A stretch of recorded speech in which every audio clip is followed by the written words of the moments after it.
Good evening and welcome to this regularly scheduled Shelburne Selectboard meeting of Tuesday, July 9th, which I now call to order. The next item on the agenda is to approve the agenda. Is there a motion to that effect? So moved. Moved by Jamie. Second. Seconded by Mary to approve the agenda. Any discussion? Hearing none, those approving, please signify by saying aye. Aye. Aye. And those opposed, nay. And Colleen votes aye. Thank you. The next item is to approve Select Board meeting minutes. We have minutes from May 31st, June 11th, June 25th, and July 2nd. You'll bear with us a little bit. In the case of May 31, there were three of us who met, Jamie, Mary, and myself. Is there a motion to approve those minutes? Mary moves. Second. Jamie seconds. Any discussion? Hearing none, those of us approving, please signify by saying aye. Aye. And those opposed, nay.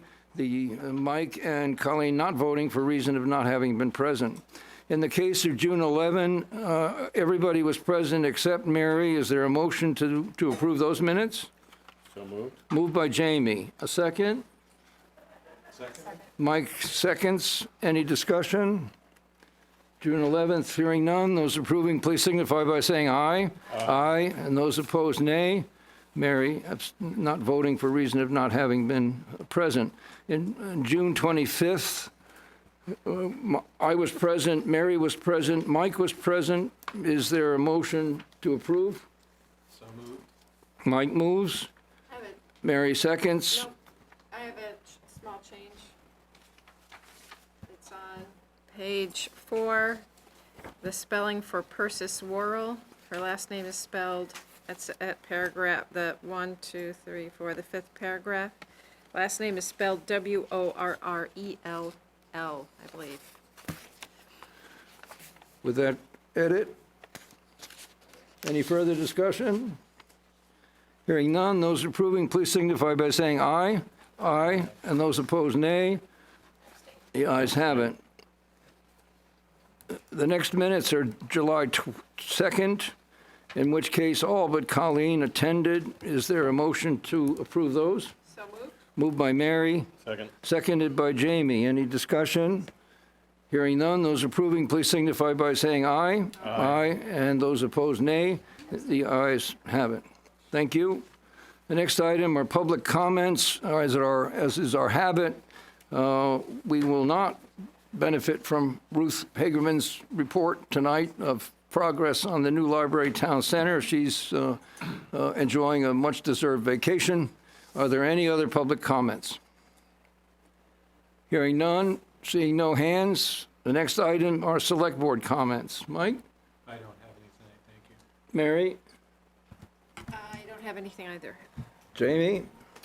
I just wanted to publicly thank Paul Goodrich and his team for the work done on Falls Road on the bike ped improvements. It's really exciting to see that happen, and I know you have a ton on your plate, and the team has a lot going on, but very much appreciated and excited to continue to move that forward. So thank you on behalf of the board. Colleen? Nope, nothing else. I second that for sure, Paul. It was a really super job. We appreciate it. It was not only timely but complete and bears all your marks of being really well done. So we thank you, and please thank the crew for us. I also want to thank Peter, who somehow manages to get 70 hours of work out of his usual 60 per week. And when he did so, acted as town manager in Lee's absence. There is no possible way to describe Peter's value to Shelburne, and we can't probably thank him enough for his help. I'm sure Lee will comment as well, but thanks, Peter. Town manager report. Thank you. Yeah, I certainly thank Peter as well, who always steps in and does whatever needs to be done. Probably packs 80 hours of work into 100 hours a week. But quick update on the Library Town Center project. As you've seen, fencing has come down. Some external site work has begun. Sidewalks, new sidewalks, curbing. We anticipate the first coat of pavement going down on Friday, if the pavers are available. Lots of work continuing inside the building as well. A lot of progress being made. A lot of live decisions need to be made as well as in any complex construction project, but it's moving right along. Sure. Any update on the elevator? Because Ruth was talking about how Yes. the elevator was, yeah. Yes. The challenge with elevators is that they are in a very strong position and they tell you when they're going to show up. It's not like most trades where you can kind of schedule the subcontractors as you need them. We actually finally did hear back from the elevator company. Apparently our elevator is next in the queue in the factory, and we hope that they will be here on July 22nd to start installing it. Emphasize hope. Thank you. We had a meeting with a state wetlands official today with the dog park group, and Jessica Brumstead was there as well. She's always very helpful. We're making progress with the state. They are going to allow us to potentially keep a few more things in place at the dog park than they had initially indicated. We will likely have to apply for a state wetlands permit to do some of those things, but things are looking better than once feared, and we hope we can come to resolution on that this year. Back to the library for a moment. Also, as we know, we will be putting solar panels on the roof, and the solar contractor is working diligently with the contractors at the project to make sure everything's in place and ready to go, and we're hopeful that they'll be installed in August. And finally, as you know, I've been slowly trying to make progress on delinquent taxes. I expect a fuller report to you at an upcoming meeting, but making some slow and steady progress, and some stronger steps I will need to take and steps we may need to discuss as well. But we're still carrying close to $500,000 of debt, and that's not a good thing. Questions of Lee? Any discussion? Hearing none? Thanks, Lee. The next item is Quiniesca Shelburne Heights wastewater flow independent engineering analysis continued. I've got a few words of introduction to tonight's session. And the first is to ask Mike to recuse, which he's already on his way to do. The second is to say that we have, for 3 consecutive meetings, provided a substantial amount of time for those of you who wish to comment. There's not been much opportunity for board members to comment or to ask questions. And tonight we will alter the process and start with some commentary from ourselves. We've heard for 3 meetings a great amount of material and discussion, and I think it would be useful at this point to get a sense of where everybody's coming from on the board. As promised, the engineer who conducted the independent review of the calculations is here and available as professional staff, as well as Chris is, whom I'm sure I saw a minute ago, and there. So the staff is available to assist with questions any board member might have, and at a point we'll solicit some questions from yourselves. But I think in preparation and in expectation, tonight is probably going to be the last time that we will entertain discussion about this matter, at least to the extent of petition concerns number 1 and 2. We spent an extraordinary amount of time. We're getting a little backed up with some other matters, and I think it's probably time for us to come to some conclusions ourselves as to next steps, and that would be my expectation tonight. Do you want to lead off with comments? I'm just looking forward, thank you. I'm just looking forward to hearing from the engineer. I have some questions of the engineer. And then I'll just take it from there.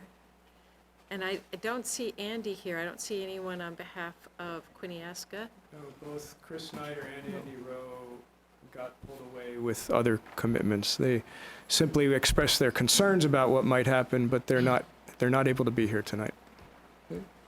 Colleen, do you have a comment you'd like to make, or observation?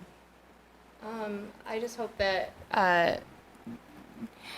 everyone who's involved can see that we took this very seriously, regardless of what the ultimate decision is. And I know that I individually, and I don't want to talk for the rest of the board members, but I feel comfortable saying that we all took it seriously. And we tried very hard to listen and to try and get all of the facts to try and make a decision. Thanks, Connie. Jamie? No, I would concur with Colleen. I mean, I'm thankful that Alan's here tonight to speak to some of the additional questions, and I know you have a nice outline here that you can step through, so I'll. We, as you know, contracted with Alan, who was as independent of the town as we could choose, to review the calculations in use, that is, calculations of rates of flow, volume, and capacity, which he did. After the presentation of his review, we got questions from a number of you. We submitted them to Alan, which he then reviewed in turn and produced another product of June 14th, I think, at that point. And in that process, identified several design anomalies which were of great interest to everybody, including ourselves. We did not get, after the last meeting, any questions from anybody. But Alan also provided a June 20, I think, letter in conclusion. We would invite questions from you on his confirmation of the calculations in use. You, by all means, let us know if you have them. We'll ask Alan to respond. I came in late. So who is Alan, and where is the engineer that? He's sitting right behind in the white shirt. Okay, Yeah. so he is available for questions? He's available to respond to questions. If you have questions, remaining questions about the calculations in use, which he's reviewed, this is the opportunity. I just came in. Have questions been asked already? No, by all, just go right ahead, Ken. All right, Yeah, I'll wait. I'll ask questions. yes, we will need you to. Yes, yes. Are there any questions? Did you guys do your thing yet? Yes, That was it? that was it. Short and sweet. Okay. Can I ask questions then? You may, sir. Bill Supple, 239 Pearson Drive. Is this Alan? I guess we should Yes, but introduce. you're going to address your questions to me. We should okay. introduce Alan Huizenga. Yes, with I Green think Mountain we should Engineering. at this point. I had a couple questions regarding the as-bills, and I noticed that in your June 20th revised memo to the town, you said that you can't be sure if these are the as-bills or not, and I just wonder if you can explain what that means. My understanding is that the as-bills were not, as you well know, are not in the form of a PE certified document. We've acknowledged that that's not the case. I So want to know what that. Alan would have been provided as background information is what as-built information we have. And he proceeded on the basis of what information he had and so noted. Okay, but Okay? I'm asking the engineer. No, you're asking us, Bill, and then we're going to ask staff to field the questions, okay? Okay. I thought the idea was to ask the engineer these questions. So I guess if you don't have certified documents, then perhaps we have an illegal system. Is that the upshot? That's an assertion on your part. I think it's an interpretation that you are certainly welcome to make. It wouldn't be ours. I'm asking the question. I just I'm want to giving you an resolve answer. this. It wouldn't be our interpretation, no. Can I ask an engineer if that's an interpretation? You can ask or- us, Bill. Now, let's just proceed now according to what we laid out, as rules of the road, sort of at the start. Okay, I got it. I'm just basing my confusion again on what was said last time. that the engineer would be here and we could Would ask be questions. available to give his profession, to review his calculations in use. Yes, correct. Okay. So because, again, this is directed to you, indirectly to the engineer, because you didn't have the as-built, a situation came up where velocity calculations were suspect, at least in 2 spots. You had indicated in your notes that those segments should have been reinforced with concrete anchors. And I just wonder if, and you said that if you had, again, paraphrasing, if you had the as-built, you would know that. But instead you said, well, why not stick a camera down there and see if there's any damage now? And my concern is that looking for damage now is sort of irrelevant in a system that's going to be stressed with more than double the capacity and the flow. So I just wondered what the rationale for that was. The only thing I'd maybe point out before we ask Alan to respond is that actually the language of his letter was different than what you've implied. What he said was, at this point, it would be difficult to determine if the cross-country sewer pipe section was designed and constructed in accordance with these 2 requirements, as concrete collars or other methods of construction, if present, would be buried at pipe depth. Right. That's different than your interpretation. Well, meaning that it's buried, you can't see it, and because it's not on the And in as-built. your view, what can't be seen is likely defective, faulty, or in some way inadequate. We understand that, your view. If you're going to read my mind, I don't need to be up here. No. That's not what I'm saying. I'm just quoting what you've said to us before. Well, I'm quoting from what I said. I'm paraphrasing. So the lack of the as-built is really a problem, because you can't make any assumptions about this system because the town didn't keep proper records. And all I want to do is get to the bottom. I want to ask the engineer, is this system going to be a problem, or do we have anything to worry about? And your obstructionist behavior is really concerning. And I don't. For just a second, I'm sorry, I am interrupting, but the reason that the questions are always directed towards the select board is to prevent a back and forth that can become onerous and conflicting, and that's why it's directed to the select board, and then we decide what questions are asked to someone else. So then you and like a neighbor Right. can't start fighting, and that's Right. why. So I know it seems like it, but there are rules of procedure that we follow, and it's been the case since Tony was on the board too. Right, I understand. Okay, I just And- want to make sure that you know that this is the way that we've always done it. It has nothing to do with you. Right. I Okay. I know it has nothing to do with me. I just It feel like I seems was misled obstructionist, that but the- it's not. That we would have a direct chance to talk to the engineer, and the idea was to diminish our concerns. You know, this is the opportunity to do that, and I'm just. I'm going to interrupt just a minute in the interest of time. The engineer was not contracted to reach a conclusion about whether the system could withstand X or Y or any of the general question that you're asking. The engineer was contracted to review the calculations in use. And the calculations in use were what were questioned in the very first meeting and second meeting of the 4 now that we've held. You're asking the contractor to render a judgment, a professional judgment, that we didn't ask him to render, and in that case, I think we would do him a disservice in asking him to respond.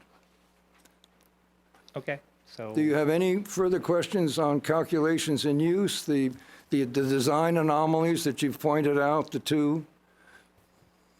Well, I just wanted to point out that the notes from the town manager, you realize the public can read those notes. Okay. You have repeatedly mischaracterized the town's position in terms of being absolutely correct. And I think so far the town is batting like 200. Maybe you're right 2 out of 10 times so far, especially regarding the flow calculations, which were off by a significant amount. Now, without having as-built, we don't know what else is off. And the last thing I want to say is all I want to do is avoid a problem. You know, I'm not against this development, and I've said that to the developer. The problem is it's going through our neighborhood, and we were told one thing, and now it's coming through, and there seems to be like something is being hidden, and that's the last thing I'm going to say. Thank you. Are there any other, Ken?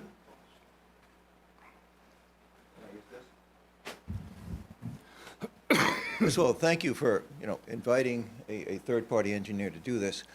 And I guess what disturbs me is the board appears to be defending the system rather than having a professional person give testimony to the board in public and witnessed by the town, rather than you, which it sounds like being an advocate for the system the way it is right now. I think a better way is for you to invite the engineer up here and ask him to summarize what he's found. And by golly, if he hasn't been asked the critical question, which I asked from the first day, is from a third-party and neutral person of what he is, what is his judgment? Is the system adequate? I think not check the calculations. Is the system adequate? Does he agree with the town's position right now that the system is adequate? I mean, and if he hasn't been asked to do that, I would request that you go ask him to do that. Without that, I don't think it pays to continue this meeting. I think that's really key. And I don't think you should be depending. I don't think that's in your interest or in the town's interest. I think the idea is if you hire an engineer, you ask him the big question, okay, we agreed to hire you. Is the system adequate? Can it do the job? And can we hear it live from him, not from board members who are not professional engineers? That was not what we asked him, Ken. Okay, that's a mistake then. Let me suggest that we go back and we ask him that kind of question, admit to and the then request in the ask that he then sit in front of the board here and basically explain why he came to those conclusions. All right. So we can hear it. Alan, would you like to review the calculations in use, your letter? Sure. Are there any other questions about? Yes, ma'am. I'm Lee Hollister, and I live at 292 Pearson Drive at the cul-de-sac at the very end. We're one of the people who had to put in a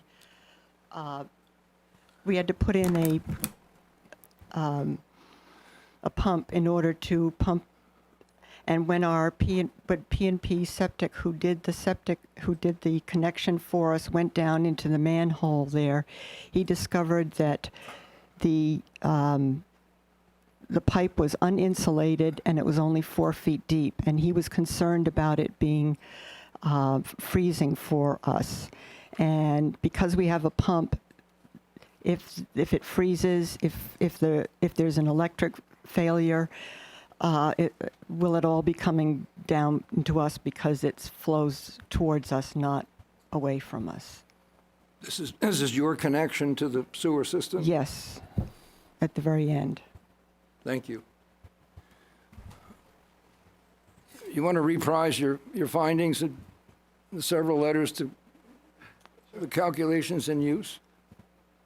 I'd be glad to. Again, I'm Alan Heisinger, Green Mountain Engineering. So the select board asked us to check on the capacity of the existing sewer system flowing through Shelburne Heights with the interest of the Quiniesca development being connected to it. And we provided 2 letters and then 2 revised letters, and I'll go, I guess, through the capacity letter first. We reviewed the record drawings provided to us by the town, which we believe to be the best available information for the construction of the project at the time, and were dated and signed by the contractor September 11, 2001. And we determined, based on a review of the plans provided by Lamoureux and Dickinson, the Fairway at Spear project included 48 residential units connected to a pump station and 43 units served by gravity sewer. We used the state rules, which I have a copy with me if anyone's interested in seeing them, determine flows from that development. And it's based on a peak hourly flow, which is required by those rules. The gravity flow portion resulted in approximately 35.4 gallons per minute of flow. And there, like I said, there is a pump station in the development, and that design flow rate is 100 gallons per minute. Adding those two together, the peak hourly flow rate is therefore estimated to be 135.4 gallons per minute. We also looked at the 77 existing homes, and I will ask Chris to verify that number. That's the number that we used based on a count of the connections that we saw on the record drawings. And I think we were in the ballpark. It might have been a few less than that, but we used 77 in our calculations. And the same rules to come up with a flow from the existing development of 68.4 gallons per minute. Adding those two numbers together resulted in a peak hourly flow from all connections of 203.8 gallons per minute. We then checked the record drawings that were available to us and found that there was at least one pipe section with 8-inch diameter pipe with a minimum slope of 0.004, which is prescribed by the rules, and calculated with Manning's equation that pipe capacity is 341 gallons per minute. Therefore, based on that information and the above peak hour estimates, approximately 60% of the pipe capacity would be utilized at full build out of the new development. That was basically a summary of the first letter. I can go on, or I can open up for questions at this point. It's up to you. First of all, thank you for being here. Sure. I just want some clarification. The numbers that you've been giving us from paragraphs 3, 4, and 5 of your June 6th letter, are those the flows of the existing Shelburne Heights units? Number 4 is the flow from the existing Shelburne Heights units. Okay, 68.4, and the peak hourly flow in paragraph 3 of 135.4, is that capacity? Nope, the peak hourly flow there is for the fairway at Spear Development. Okay, thank you. So we'd add those two together to get the total. Oh, and, that total okay, build out. thank you. Yep. All right, that's all I needed. Thank you so much. Sure. Questions so far, Alan? Ken?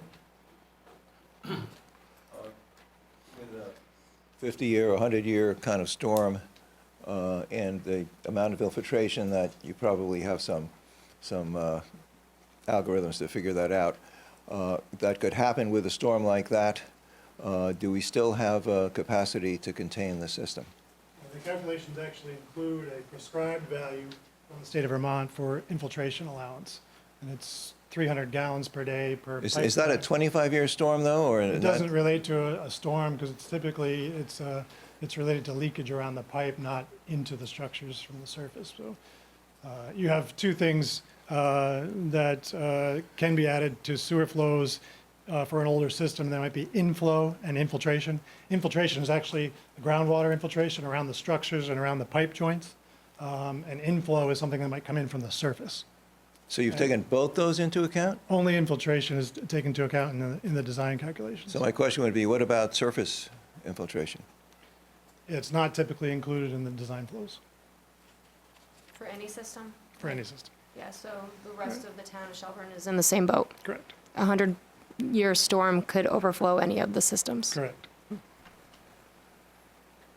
Any other questions? Do you want to go? Tony?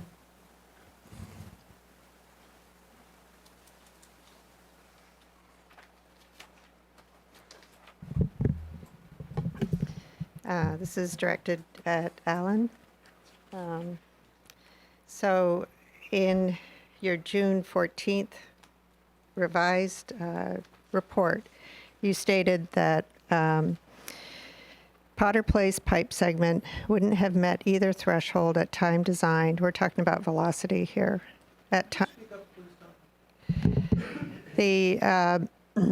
This is from the June 14th revised report or memo that Alan sent to the board. And he stated that this is concerning excessive velocity. that the Potter Place pipe segment wouldn't have met either threshold at the time designed and constructed. And I'm wondering what he meant by that. That's the first question. I have a follow-up question, too.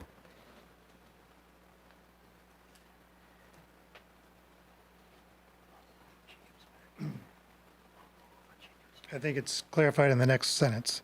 That cross-country segment, it says the cross-country segment exceeded both the 20% slope threshold and the 15 per second velocity threshold in the rules. Just trying to find it here. That section of pipe, the slope was approximately 33%, and the threshold is 20% in the rules. And that section of pipe had a velocity of 18 feet per second, and the threshold was 15 feet per second. So that's what I meant, but it didn't meet either one of those. Here you refer to cross-country sewer, so then you talk about the cross-country segment. So you're talking about Oh, I'm sorry. segment with Potter Place? Yeah, I think you're correct. I think I may have mixed up the two in that letter. Yeah, right. I should have said the cross-country sewer, not the Potter Place section. I apologize.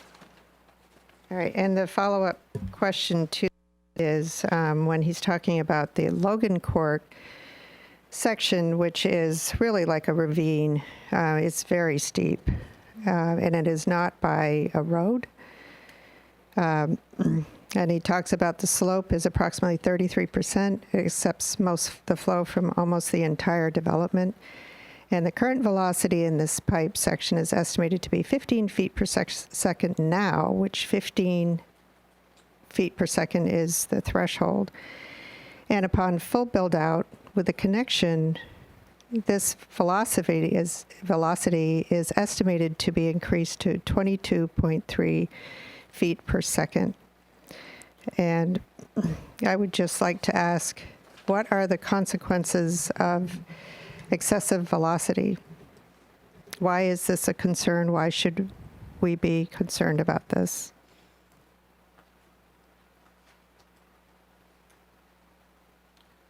In the rules, it talks about possible erosion of the pipe materials or anything that the wastewater would be coming into contact with, so manhole pipe materials, or possibly shock from an actual velocity wave. So I guess those are the types of things that you'd be looking for that could result from excessive velocity. So the pipes would deteriorate. They may deteriorate faster with a higher velocity, correct, over time. Thanks, Tony. I have one more question here for the administration, and can I ask that? Okay, so looking at Logan Court, hopefully we can have some pictures to show you what that looks like. I mean, it really is at the bottom of a hill in a ravine, and would be very difficult to access via heavy trucks. And Chris himself, in a memo to Caitlin, discussed the importance of having cross-country access when he was saying the town would prefer to see the wastewater collection system extended north along Spear Street from Webster Road. Allowing future expansion of the system or cross-country line is only entertained when there are no other options. Basically, a road must be built along the line that can hold heavy equipment. The road can be covered with a few inches of topsoil and allowed to grow grass. I think when you see if you were to see the picture and see it in real life, what this Logan Court pipe segment looks like, you would realize why it would be very difficult. Chris has talked about, well, we'll monitor this in the future. What's going to be done? How will the pipes be replaced when they do deteriorate? And can we see, Alan had suggested that they should keep records and of the investigation that they did of the pipes.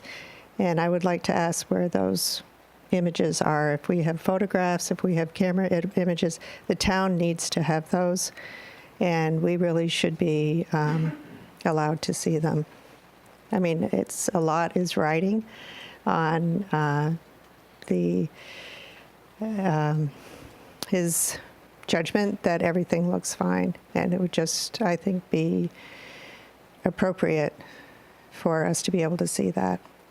So I guess I'm asking if those records are here, if there are images that can be shown.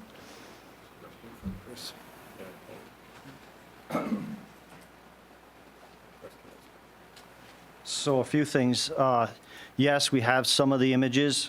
Some of the recordings didn't record when we were cameraing them, so it was based on the guys pushing it through, but we do have some of the images. That section down through Logan Court, as I stated in the last meeting, was actually, it's ductile iron that goes down through there. So they assumed, because of the velocities and the slopes, they put in a sturdier type of material that wouldn't erode. And then also, we do have access, if you continue down Logan Court, before you get to the cul-de-sac at the end, there's an access that goes down through there that allows us to gain access to all parts of our sewer collection system in that area. Are there images that can be shared? Yeah, I can forward them over to Okay. Lee. They're video. And we'll make them I available. think we need to make those available to the public. We can make them available, but the layperson's not going to know what they're looking at when they look at them. Understood. So, I mean, I think all we can do is make it available, and Yep. then the residents can do as they see fit. Any other questions? Hearing none? I think it's our, oh, I'm sorry. Some questions of Mr. Huizenga. Excuse me. Huizenga. If you don't mind stepping up to the microphone again. I just want to make sure that I understand for my benefit, since I'm no engineer, except when it comes to putting dishes in a dishwasher. I'm really good at that, but it shows you how much I know, I imagine. So when you have a pipe where the flows are exceeding the standards that you rely on, does that cause you concern for adding 90 more units to that pipe? Well, it sounds like, according to Chris, they use ductile iron pipe there, which is not the norm for wastewater. It's usually PVC pipe. So it sounds like they did take some measures, and I wasn't aware that that section was ductile iron. And we found out apparently via the video. So that would have been an appropriate measure to take if you had higher velocities, was to change the pipe material so you'd get less erosion. Do you have any concerns about adding 90 homes to this system?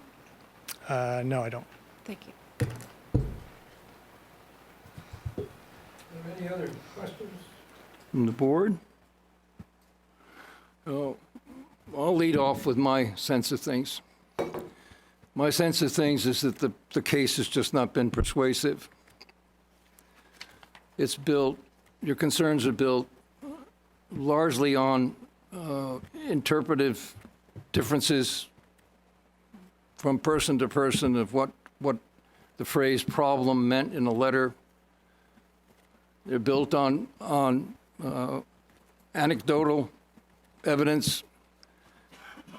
I'm not persuaded, especially by the fact that we have no record over the period of time that this system has been operating of abnormal distortions, dislodgements, dislocations, system failure, pipe failure of any kind, that if the system were as faulty and suspect as on occasion you've described it, you would fully expect.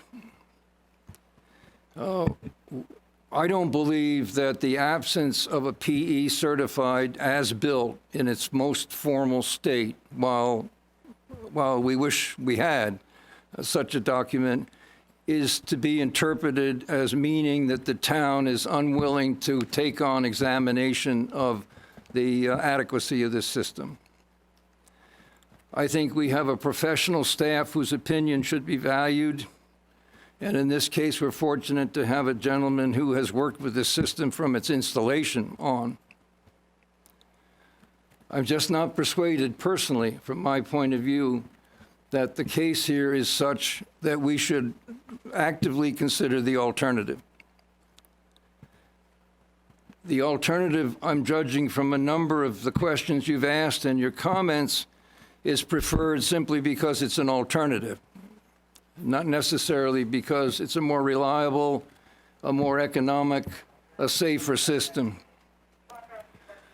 We did provide, by the way, information, as we said we would, about the rationale for choosing Shelburne Heights over Webster Road, and as many of you know, the dominant feature of that rationale is gravity flow. Gravity flow is more trustable, more economic, requires fewer problematic things like pump stations, and for that reason was the preferred of the two. My personal sense is that we've exhausted ourselves pretty much here on the question of the adequacy of the system, and that we should turn attention now to the third and fourth concerns of your petition, which were restitution and finally proper notice or adequate notice. That's my personal view. You want to add yours? I guess I'd say I share that view in terms of the adequacy of the system to handle the added flow. Oh, well, I don't know, does this actually amplify or does a little bit? Sorry, thank you for pointing it out. I agree with the chairman that the evidence persuades me that there is nothing about the system that was installed in Shelburne Heights that makes it inadequate to accept the additional homes that will be proposed to add to the system. And to me, it's a safer route than Webster Road.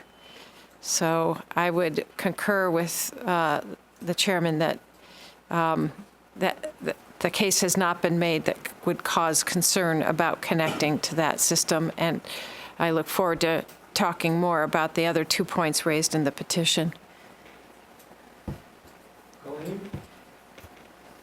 I'm basically going to echo what my colleagues have said. And I also want to point out that while I think it might feel to someone on the outside that somehow the town is hiding something, but if the town is hiding something, I don't know what part of the town is hiding it from the other part of the town.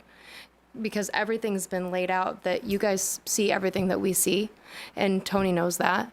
And we, on one side, and this is my opinion, and on one side, you guys had concerns, and there's no way that I was defending anything. We took everything that you guys said, and we took it very seriously because I don't want a problem either.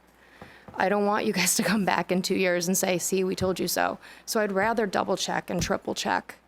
So I don't feel like I'm defensive of the system. I just feel that there's a group that has fears, but fears aren't necessarily realized. And we can't predict anything 100%, specifically not for like 100-year storms.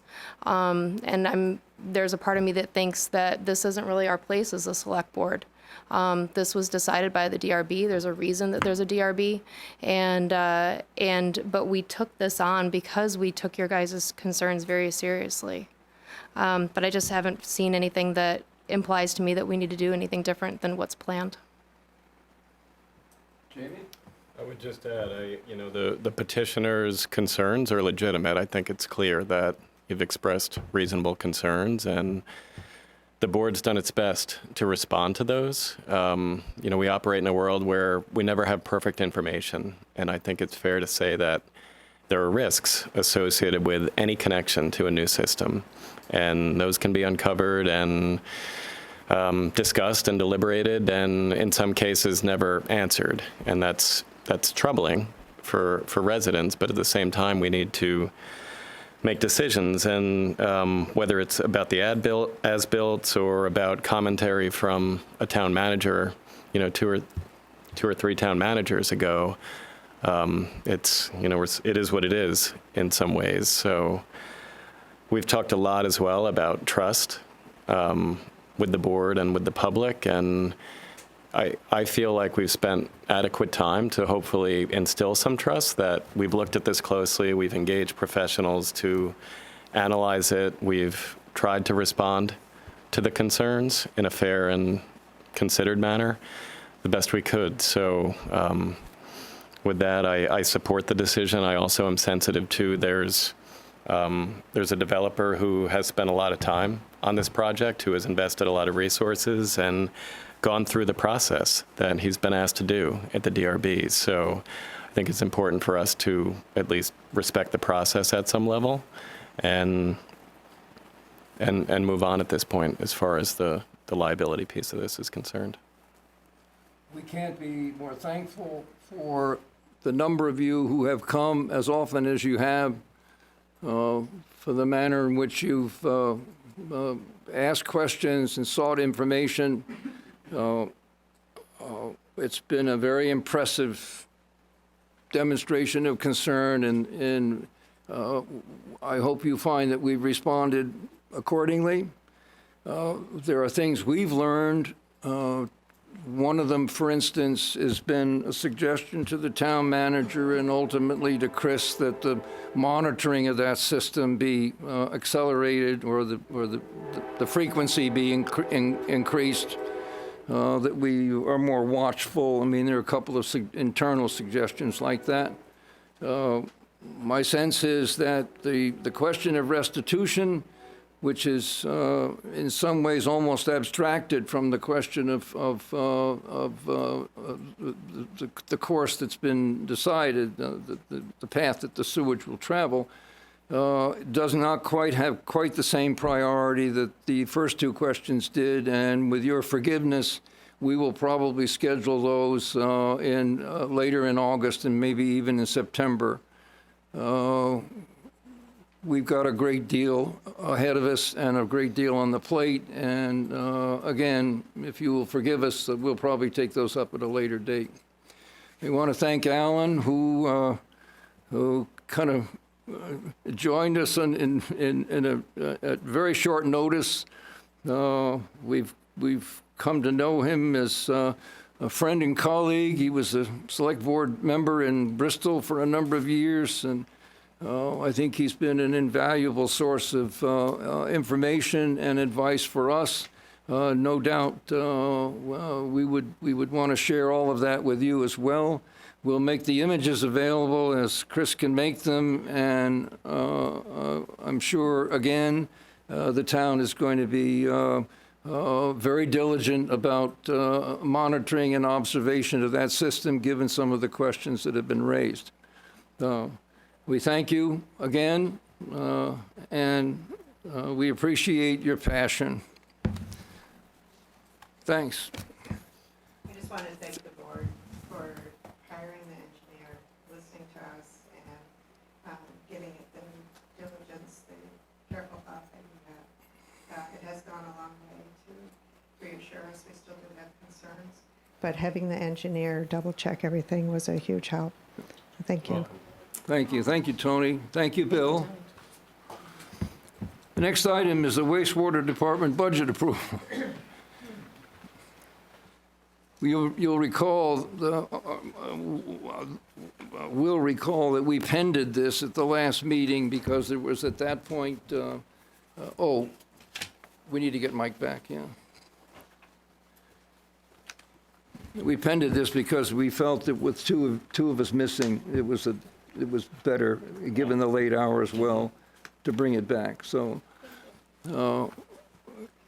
if you'd like, Chris, I'm sure can give a very, very quick overview. Oh, you ready? Oh, okay. Most of it, so I'll be here to answer any Thanks. questions and any specifics that you have. Thanks.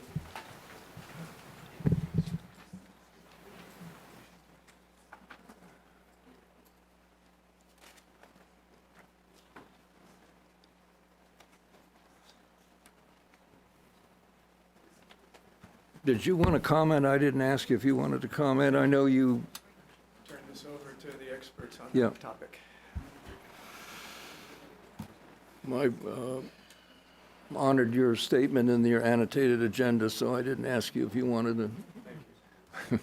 Said my piece.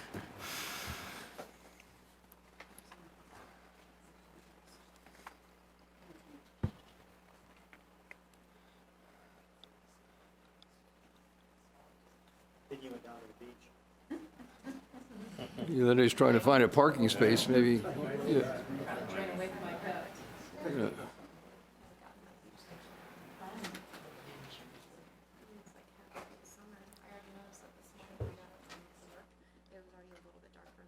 Oh, no, don't say that, really. I don't want to say that.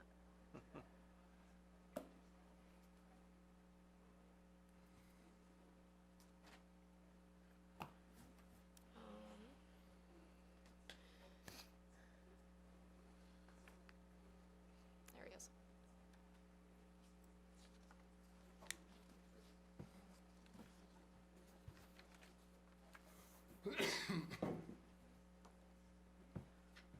And for Mary Ann, Mike has returned from Yes. recusal.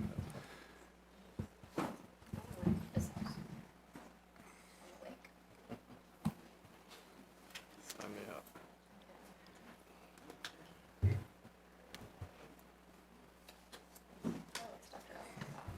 So this agenda item is to discuss the proposed wastewater budget for the fiscal year that starts this month at 1920. Just a few points in terms of the background about the wastewater department, and Chris, the wastewater superintendent, is here. He heads up the department. The wastewater department operates as what we call an enterprise fund, which means that it operates on its own with its own set of revenues and expenses. It does have 5 full-time employees with Chris and 4 other operators. And I think if you take a trip through the 2 treatment plants, which Chris has offered to anyone to check it out and see the equipment there, but I think you'll see it's very well maintained. There's a lot of pride in the staff in terms of keeping it up, keeping it clean, and operating well.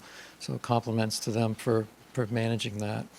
There are shared services between the wastewater department and the town. For instance, the town does collect tax money. We also collect the water sewer money, and there are compensations back and forth between the wastewater department and the town for those services that are provided. But it does operate on its own set of books, own set of revenues and expenses. We do have 2 treatment plants, one at Crown Road with a capacity of 440,000 gallons per day. The 12-month average is around 279,000 gallons per day. Obviously, during peak flow times, it goes up from there. But you can see, again, capacity-wise, for both plants, Turtle Lane has 660,000 gallons per day capacity, and an average over a 12-month period of about an average of 350,000 gallons per day. So capacity really isn't the problem with the treatment plants. It's more the age, as Chris has talked about in the prior meetings, in terms of when we get to the 20-year lifespan when they were rehabbed, then you start to consider what your options are for continuing to operate the plants or look at other treatment opportunities. Also, a part of the sewer system is the collection system. That's this network of pipelines throughout the town of the service area that bring the sewer to the plants for treatment. We have about 34 miles of mains, 900 manholes, and 20 pump stations that the staff operate throughout the system.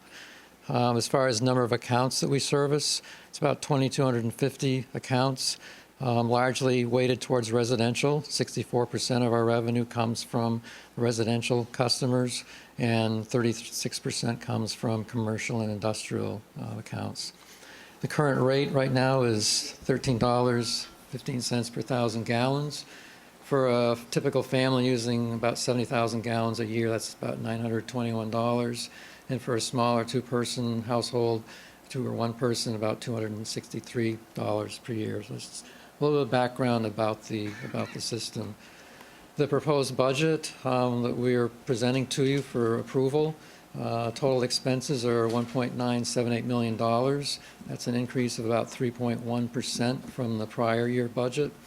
The total volumes that we're assuming will be billed, and the way we bill is based on the water meter at the property. You can't really measure sewage coming out of a property, but traditionally how it's managed universally is to look at what the water usage is and base the rate on that, even though we recognize that not all the water necessarily goes into the sewer, but it's a typical standard practice to develop sewer rates. So the proposed rate that we're looking at would be, or actually the volumes that we're proposing based on the budget, 136 million gallons would be billed. That's a little bit less than the actual. We do see quite a seasonal fluctuation. The past 12 months were, as you know, a year ago, were on the hot side, a lot of lawn water, a lot of water use. So we do try to shoot for an average of what we see over several years for what the total volumes that we're budgeting to be processing and selling for, charging the rates for. So the proposed rate in this new budget is $13.29 per 1,000 gallons. That's a 1.1% increase from the current rate. And for a typical family using 70,000 gallons a year, that's about a $9.80 per year increase for a total annual cost of $930. Smaller household using maybe 20,000 gallons per year, that's about a $2.80 increase for an annual cost of $266. As far as the breakdown of our percentage of our expenditures for the project, for the sewer treatment plants and collection system, as you might expect, a lot of it is debt. 29% of our budget goes to debt service. That's loans that we have out there for the treatment plants, which will be paid off in about 3 or 4 years, as well as collection system work. There was more work that you saw that was done around the Falls Road area. That will be bonded for, and debt service from that will be starting not this budget year, but the following year. So debt is a large part of the budget, as it is for pretty much any treatment. It's a very capital intensive operation for both the treatment and the collection system, operating with the treatment plants and the pump stations and all of that. Utilities, 12% of our budget. A lot of that is electrical costs. Again, the treatment plants are pretty energy intensive, and same with the pump stations. As far as just highlighting some of the expenditures in the proposed budget, salaries and benefits, again with the 5 personnel, that's about a $12,000 increase, or about 2.4%. There is a bargaining unit that does impact the workers at the treatment plant, so we're following the terms of that contract. Telemetry system, that's a $20,000 increase. And again, that's the electronics on the system that monitor what's going on, so that if there's a problem on any section of the system, it can call into the plant, and if it's during the day, they'll respond, or if it's at night, then it will notify the on-call operator that there's an alarm in a particular area so that they can respond to it. As with any computer equipment, it gets to end of life, and the telemetry system is at that point where it's hard to get replacements. So Chris is proposing to make the replacement to that, to update to current technology. As far as project engineering, again, what Chris is looking at there would be to, again, look down the road 3 or 4 years when the treatment plants are at their end, approaching their end of useful life, as well as the collection system. What types of enhancements, upgrades should we be looking at? So rather than to wait until we're at end of life, to start that work now and to start to look ahead in terms of what types of things should we be looking at, and where are the weak points on the system that would need to be replaced and upgraded. As far as capital, we've completed the large capital project with the work that was done in Falls Road. So nothing major in this new budget year. Chris is looking at installing an emergency generator at the Bay Road pump station. That's been recommended by the state, again, to provide backup for storage there if you lose electrical power. Collection system maintenance, down $20,000. Again, that's some of the work that was done this year. We'll still be doing maintenance work, but not as much as in the last budget. Electricity cost is projected to go up about 11%. That's a combination of the usage at the 2 treatment plants, as well as some expected rate increases from Green Mountain Power. We will be using solar credits from the Encore Energy project that the town is contracted with. It'll be about 80% of the solar credits will be going towards the electrical costs at the treatment plants. Given the construction period that's going to take place to build the solar array and solar farm, we don't expect those credits will be starting until probably maybe the last quarter of the fiscal year and ramping up from there. But they definitely will be a reduction to our electrical costs going forward, so a good offset to some of those costs. Debt payments will stay the same, no increase. Those loans are pretty much fixed amounts each year, so $580,000, the same as this past budget year. A year from now, we will be looking at a loan payment for the collection system improvements that were done this past year. That loan starts a year after construction's completed, so in the, not this budget year, but the year following, you will see the debt payments coming in for that, and that's $120,000 a year payment for about 20 years. So that's really a summary of the budget. You've got the materials. We distributed them at the last meeting and at this meeting, so if you have any questions, Chris, if you have anything to add, certainly we can do that.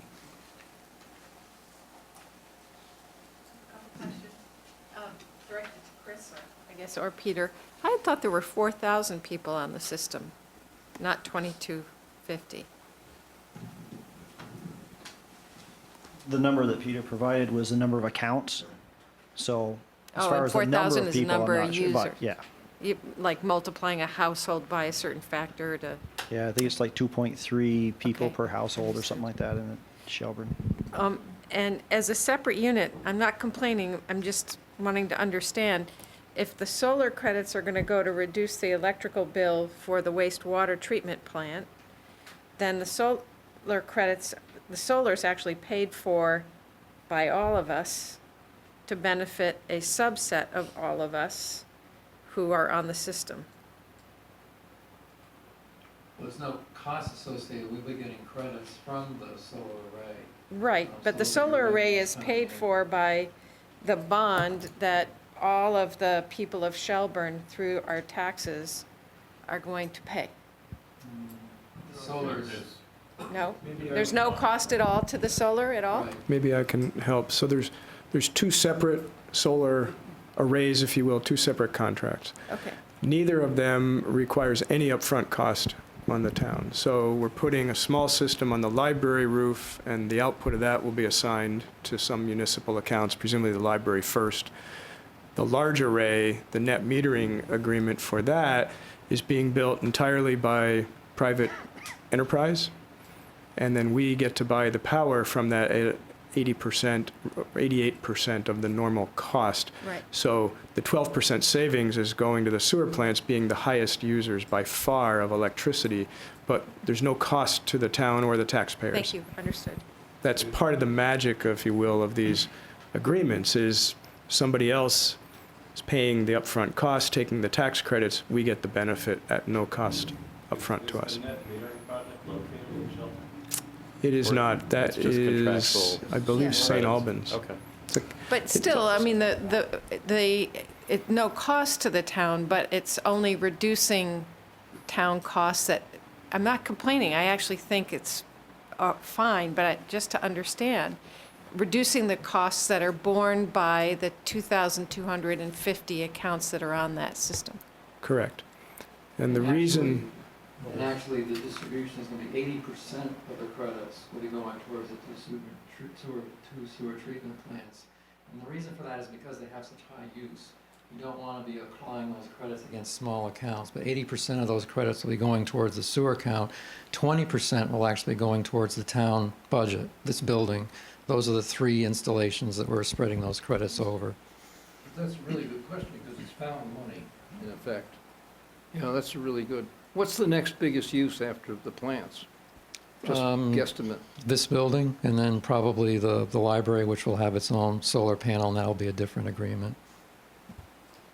so understanding the nature of it, that there's a subset of the town essentially benefiting, under the state rules, we can buy up to 500 kilowatts of power at the reduced rate. This allows us to buy as much as absolutely possible and save money somewhere, because we probably couldn't use that much power spread across all these other small facilities.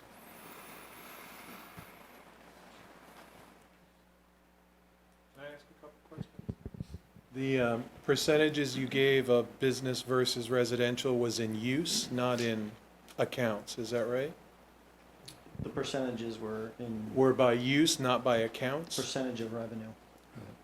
Total revenue that we collect. Okay, which would be by By usage, use, yeah. What is, just like random questions, what is a good percentage of debt load? I mean, is 29 strikes me as high, is that high? Any thoughts? I think it's definitely a balancing act. You don't want to obviously cut maintenance short so that you risk permit violations and things like that. So I think it's a question of looking at what the projects are that need to be done, prioritizing them. I'm not sure there's a particular percent. I'm sure if you look at treatment plants across the country, that fluctuates. Yeah. In our case, 20 years ago, we had plants that were in violation and required major upgrades. That level of debt's probably stayed about, that's the largest percentage of our debt right now is for the upgrades of the 2 treatment plants. Now, Chris is moving into the collection system and making sure that the pump stations are upgraded and so forth. And can you tell me what is a collection system? I don't know what that Do you means. wanna- So the collection system is the transport system. We take it from your house to the treatment Oh, facility. okay, So a series of pipes and pump stations and stuff like that. okay. The other aspect, Mike, of the debt is that we are in the unusual situation of being a relatively small town, but yet having 2 wastewater treatment plants due to history and geography. So that raises the potential debt load compared to if we were just running one. And that's getting back to why we were looking at those several alternatives. Do we convert one, just run the other, or vice versa, or go to South Burlington, looking to look at the long term of debt and operations and maintenance? So kind of related to that. Are the upgrades to the pump stations anticipating the fact that we're going to be converting those? Or are these upgrades we're going to have to make regardless? So. Assuming we're going to convert? Regardless of where we go, everything in our collection system will still own as a municipality and we'll still be maintaining them. As far as the treatment facilities are concerned, those which would be turned into pump stations, or one upgraded one of them, or whichever decision we make, right? Those we still have to maintain, so we stay in compliance and stuff like that. However, I've been trying not to put money into the treatment facilities. I don't want to make a 20-year, 30-year Right. investment into something that we're, potentially in 7 years, 8 years from now, we're going to demo. So I'm shifting most of my focus now on just keeping things running for the short term and focusing most of my energies towards the collection system. So the collection system will function the same way regardless of what direction we take? Correct. And the one thing that Peter didn't mention is we're looking at budgeting about $250,000 for some I&I work to be done. That's to get a consultant in and do a bunch of flow measuring all throughout the town to find out where our problem areas are, so then we have a plan to focus on it, so we're getting the biggest bang for our buck right off the bat. But we believe we can fund that through some fund balance and stuff that we have versus having to use monies from the budget this year. So, and we may stage it. It depends. The engineers are recommending you don't stage it because you want to do everything at once because you're comparing apples to apples at that point. It's very difficult to do half your town one spring and then do the next section of town the next spring, because ground saturation, amount of precipitation, all that can vary so much that it's hard then to pick out where your bad apples are. So.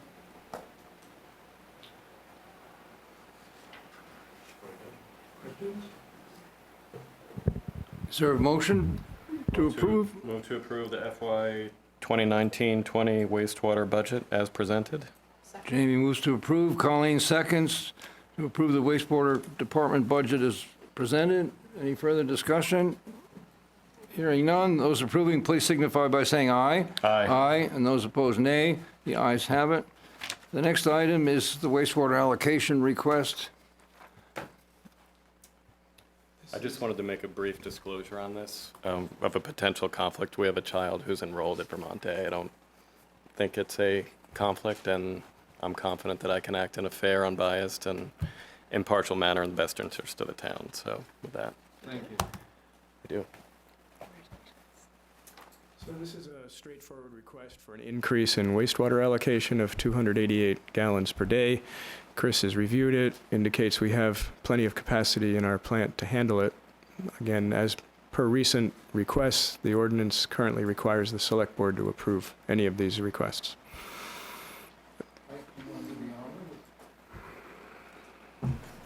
I'll do it. What? No. I want Mary to do it. Move to grant the request for an additional 288 gallons per day of wastewater capacity for the Vermont Day School. Mary moves, Mike I second. seconds.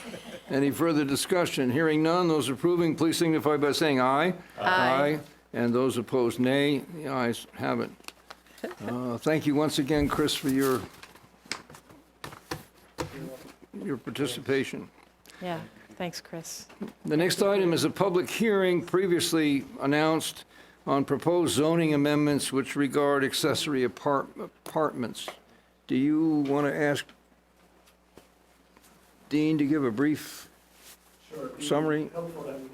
Open the hearing. I know it's a formality, but it is an official public hearing, kind of separate from the meeting itself. Is there a motion to open the hearing? Mary moves. Jamie seconds. Any discussion? Hearing none. Those approving, please signify by saying aye. Aye. And those opposed, nay. The public hearing is now underway. Thank you for the opportunity to address you. If it pleases the board, I can show you some slides.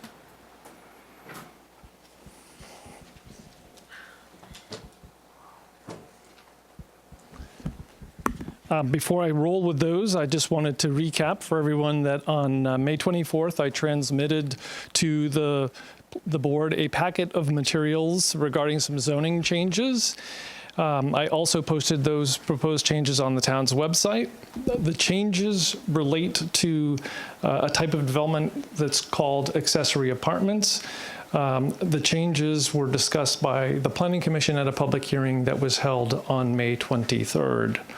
Accessory apartments are what some people think of or refer to as granny flats or mother-in-law apartments. I will share a more formal definition in just a couple of minutes. Before I start the slides, I would also send the regards of the Planning Commission chair who had intended to be here but informed us this afternoon that he wasn't able to attend. However, people who are able to attend include 4 members of the Housing Subcommittee of the Planning Commission, and they may identify themselves a little bit later.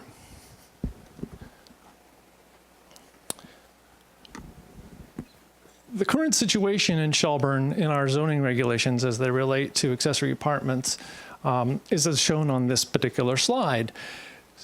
Small accessory apartments are given special treatment or are protected as a result of state law.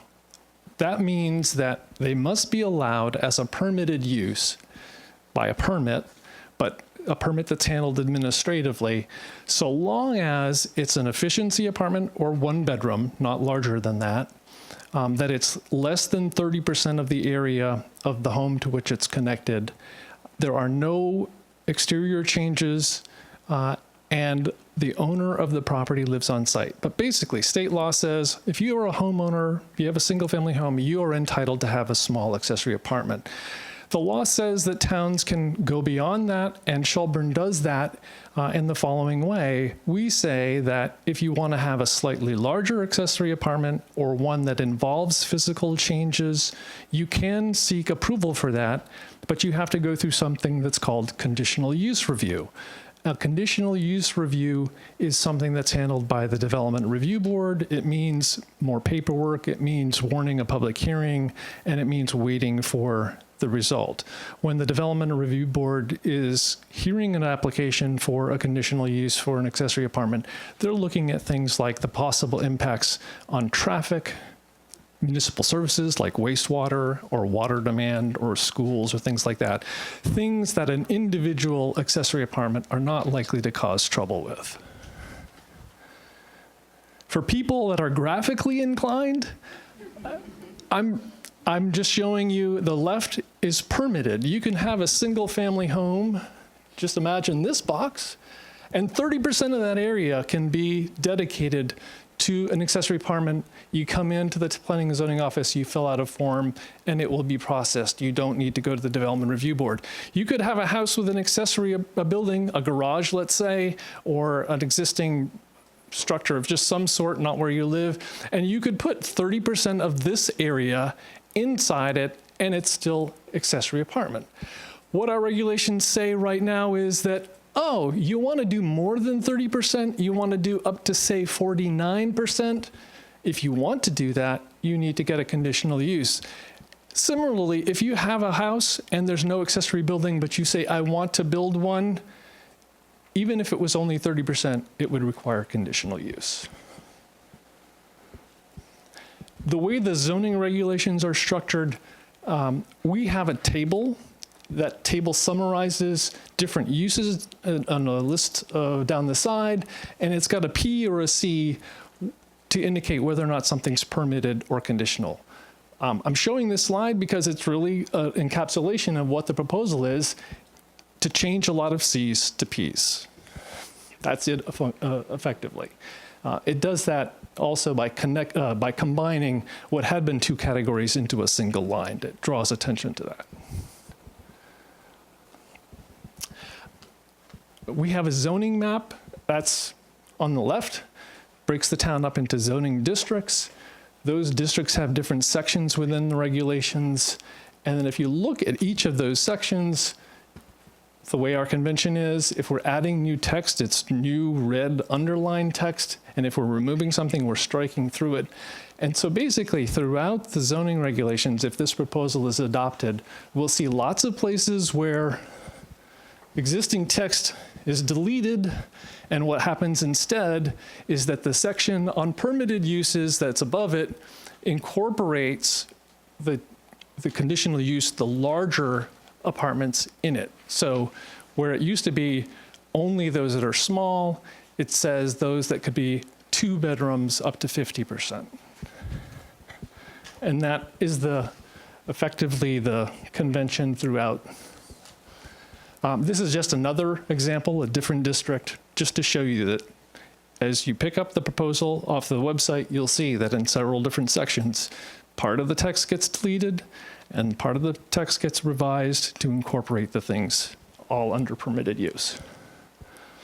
The last thing, or one of the last things I'm going to touch on, is this definition of accessory apartment that is included in the regs. Now, something I haven't said up to this point is that in developing this proposal, there is one new element, which is effectively a cap on the maximum size of the accessory apartment. And the proposal that's before the board would cap the total size of the accessory apartment at 1,500 square feet, which is a pretty close to what houses used to be, not so much anymore. And then also it includes text that explains how that calculation works. And it indicates that it consists of the aggregate area of all floors within the apartment plus areas that are intended for the primary use of the occupant. That's it in a nutshell. I would be happy to answer any questions. I can talk a little bit about process if board members are curious in terms of options. The select board has opened the hearing. You could close the hearing and vote. You could vote to continue the hearing and discuss this further. And if it pleased the board, you could also close the hearing or pause the hearing and seek some additional input from the Planning Commission. Any questions or? Several. On the one hand, I can see the reason for this change. It's consistent with the town plan. On the other hand, and I think you probably know this question is coming, I've been asked as a select board member by numbers of people to do something about the amount of Airbnbs that are springing up in Shelburne. A lot of people are noticing that their neighbors are using their homes as Airbnbs, and more people are coming and going, and it's transient population that cares less about the area. And so my question is, can you expand on why this change is being made? And I would just as a comment say 1,500 square feet is the size of a small home. I mean, you know, as someone who's been looking at homes in the area to assist a family member in buying something, you know, we looked at a lot of homes, admittedly in the Burlington, Winooski area, you know, 250,000 to 300,000, and they're 900 to 1,200 square feet. So a 1,500 square foot apartment is a $300,000 home in Burlington or Winooski. So it just seems awful big to me. So if I can start to address that. The first thing, to make note of is that the 1,500 square foot number is a cap. It doesn't obviate the percentage requirement, so someone's going to have a single-family home in the neighborhood of 5,000 square feet for that number to become relevant. So someone who's got a 3,000 square foot house or a 2,000 square foot house is not going to be able to create an accessory apartment because it's not a floor size. That issue was discussed. As relates to Airbnb, some of you may recall that about a year ago, there were some residents of the town who were coming forward to the select board because they lived near situations where people were renting their homes for Airbnb. I can tell you that there is no intention for this proposal to be responding to meeting the need or a perceived need for more Airbnbs. The motivation is to address the new language in the town plan and to provide more opportunities for affordable housing or just straight housing in the town. I have made my opinion known in the past that if Airbnbs are an issue, and you may be familiar with the tour decision, zoning is probably not the town's best option for attempting to control it. A separate ordinance targeting or requiring registration or applying some additional requirements would be the way to address it. But as far as I'm concerned, it's not a zoning matter. I don't believe this zoning change would create an increase in the number of Airbnbs. I can't really back that up, but I don't believe that. thank you. That answers my questions. I appreciate it. Dean, I completely agree with you. I don't think that the idea of an accessory apartment in nationwide, that move towards putting in accessory apartments so that elderly parents can move into them and instead of going to assisted living facilities is the trend. And I mean, and personally, I don't think this is a conflict of interest since our accessory apartment's been built for 7 years, but the reason we built it was for my mother, who's disabled. So the ability to be able to do this, and ours was permitted use at the time, and it would be permitted use now, to be able to do that without having to take that extra time to do a conditional review where it would have been approved regardless, saves time and money on the part of the town, and it certainly is helpful for families like ours that are trying to do that, and it has nothing to do with VRBO.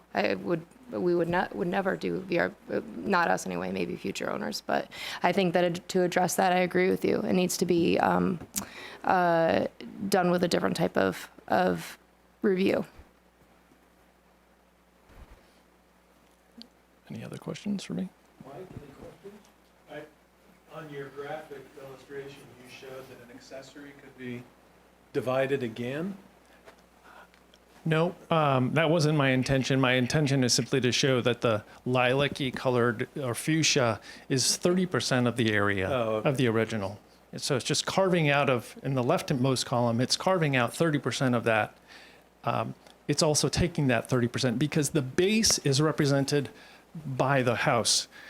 So it could actually move. So it's to someone's advantage to take if they have an accessory structure, to try to put it into the accessory structure because they're left with all of their base. I see. Okay.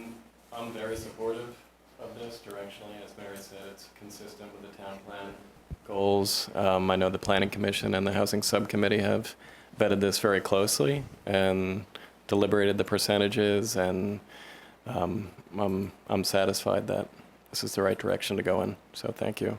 I'm interested if anybody from the Housing Committee would be interested in weighing in, or I see Pam, Ron, Mark's back there. And Hi, I'm Pam Brangan. I'm on the Housing Committee, and I'd like to thank Dean for a very good description, I think, of understanding of accessory apartments.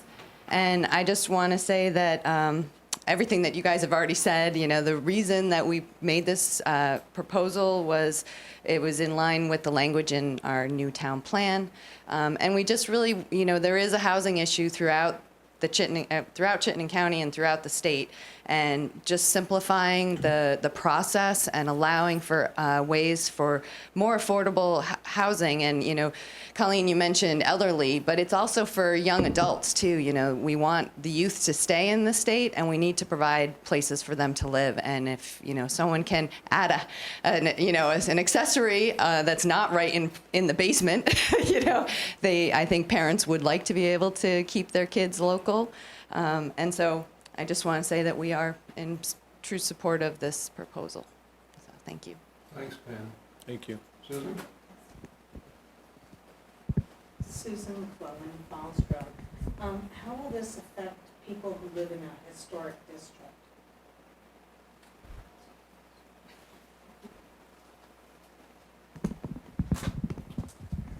Are you asking, Sue, whether or not the permit review will be different, or? Yes.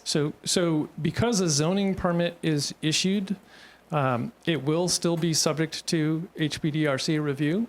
That's something else that there's another conversation going on right now, early stages, about changing that process so that it's a little more expedited. But as a result of this proposal, someone who comes to get a zoning permit would still need to go through the HPDRC review. Thank you. But Dean, just to clarify, after that review, though, a permit could be administratively granted by Robbie. Correct. Any other questions? Comments? David?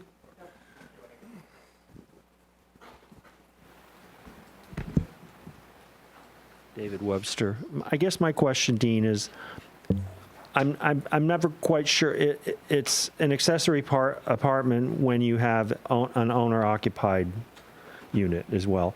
But how does that, if someone sold it, I mean, how does the town guarantee that is continues? In other words, someone buys it and doesn't live there. Does the town then go in and say, sorry, you can't rent that apartment out?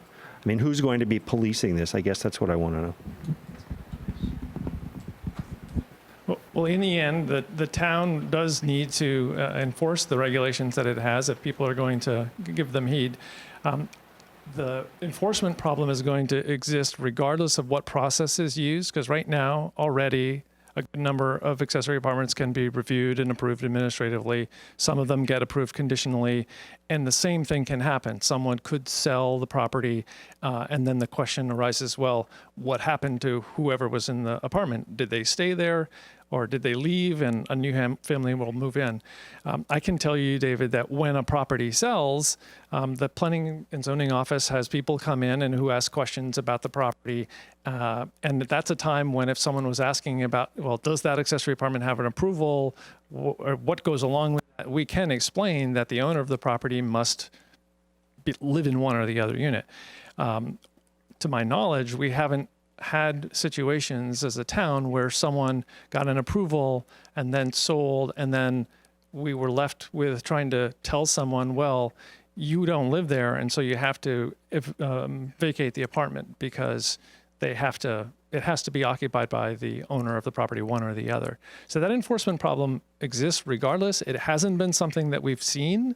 Doesn't mean that it couldn't happen. But like I said, when properties sell, we do have an opportunity on occasion to tell people, you can't have this accessory apartment unless the owner lives in one or the other. I just don't know. It would be difficult for the town if it had to enforce it, but that problem exists under the current situation. An accessory apartment of that size than it is with one that's 450 square feet. I just think that's more of a potential. That's all. Yeah. And again, that will have to be with a 5,000 square foot house or something in that neighborhood. In the case of multiple listing, if the sale was realtor defined, would it be likely that the listing would include reference to an accessory apartment? I believe so. I think that probably people see that as a selling point. So that's a point of potential control. You mean in terms of At least watching a new owner ads? would be aware that. Well, again, people will inquire with the planning and zoning office to determine the status of something. What I've determined in the last several months is that people actually might be they'll be in a situation where in the past they wanted it to be considered a duplex because they wanted it to be roughly equal size. Something that seems to have developed is that those are public buildings, and so the state is now much more interested in those buildings and is more inclined to do inspections. So in at least one instance recently, people expressed a desire to have it viewed not as a duplex that predated the zoning regulations, but rather as an accessory apartment because the state will not consider a home with an accessory apartment as a public building, and so they don't inspect. So long story short, if it has the ability to have a portion rented, then yes, I would imagine that the realtors will want to capitalize on that. The sellers will want to capitalize on it. Have we ever had a situation in town where this has occurred, where the owners have left or moved out and tried to rent both sides? That you know of? Not to my knowledge. Okay. Also, it's worth pointing out, I know, Dean, in our neighborhood, there's a restriction in our deeds, I believe, that prohibits, in my neighborhood, anyone having an accessory apartment. I imagine that may be true in other developments in Shelburne as well. Yeah, certainly some neighborhoods may have covenants that restrict their ability, and the town won't enforce those. That's not our thing. It's private, So yes. conceivably, someone could come to the town, and if the town's ignorant of that covenant, it then becomes a situation where they're battling it out with their neighbors. Right. But it's worth knowing if you're going to take advantage of this, what your own neighborhood regulations are. 'Cause they Very could true. limit- Very true. I've got one question, Dee. I think I heard you say that since any of these require zoning permit, it requires HPDRC review. But if one is creating an apartment inside the home with no external changes, what would HPDRC be reviewing? There's no new construction, no changes in architectural design. It's going from a single-family home to a single-family home with an accessory apartment. There's an additional use on the property.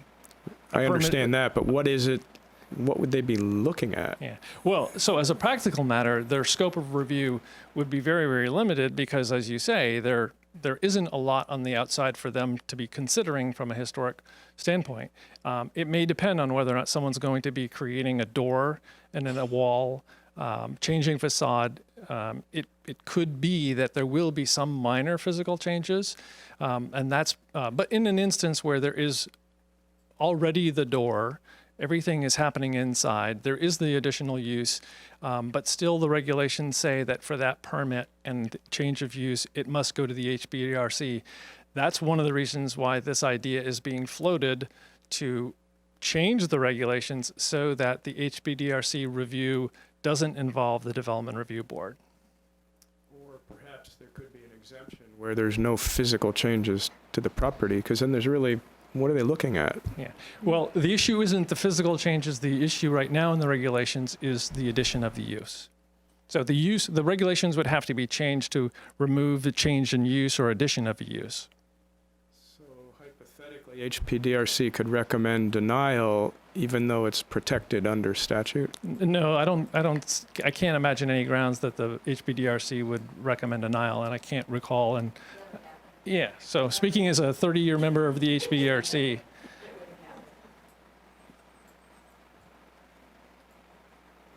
any further discussion? Any questions?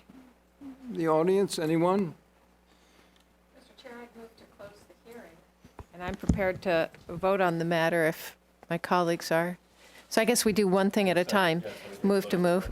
Mary Yeah. moves to close the hearing. Is there a second? I'll second. Jamie seconds. Any further discussion? I'd like to make one comment, and that's to congratulate Pam and her group. There's a very impressive effort here. Jamie's already noted it from the on yourselves and the Planning Commission. It was really a job well done. So, Yes. any further discussion? Hearing none, those approving, please signify by saying aye. Aye. And those opposed, nay. The ayes have it. And I would move to approve the ordinance as submitted to the board. Second. Mary approves The zoning bylaw. the Zoning zoning bylaw, sorry. bylaw as presented. Colleen seconds. Any discussion? Hearing none, those approving, please signify by saying aye. Aye. And those opposed, nay. The ayes have it. Thank you. Thank you, Dean. Thanks, Dean, for your presentation. The next item, do you want to introduce the next item, Lee? Began, I believe, at your last meeting, a request from John DeBrule, owner of Automaster, questioning the rationale for a $9,000 zoning fee for creation of a less than an acre parking lot.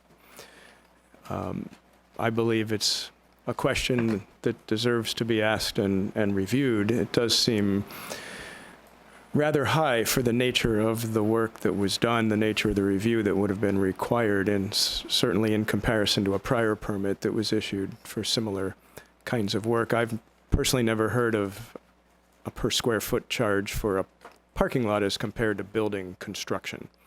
But that's where this began.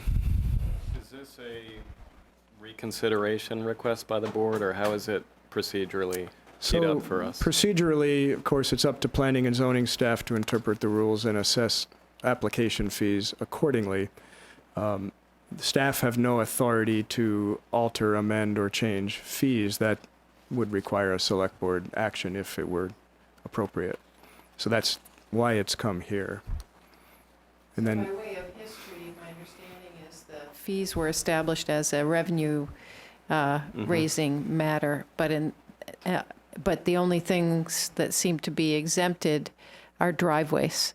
So the Automaster wishes to put in a gravel parking lot, and that will cost it $42,000 to build, but it's being assessed a $9,000 fee for that, which seems out of whack and irrational.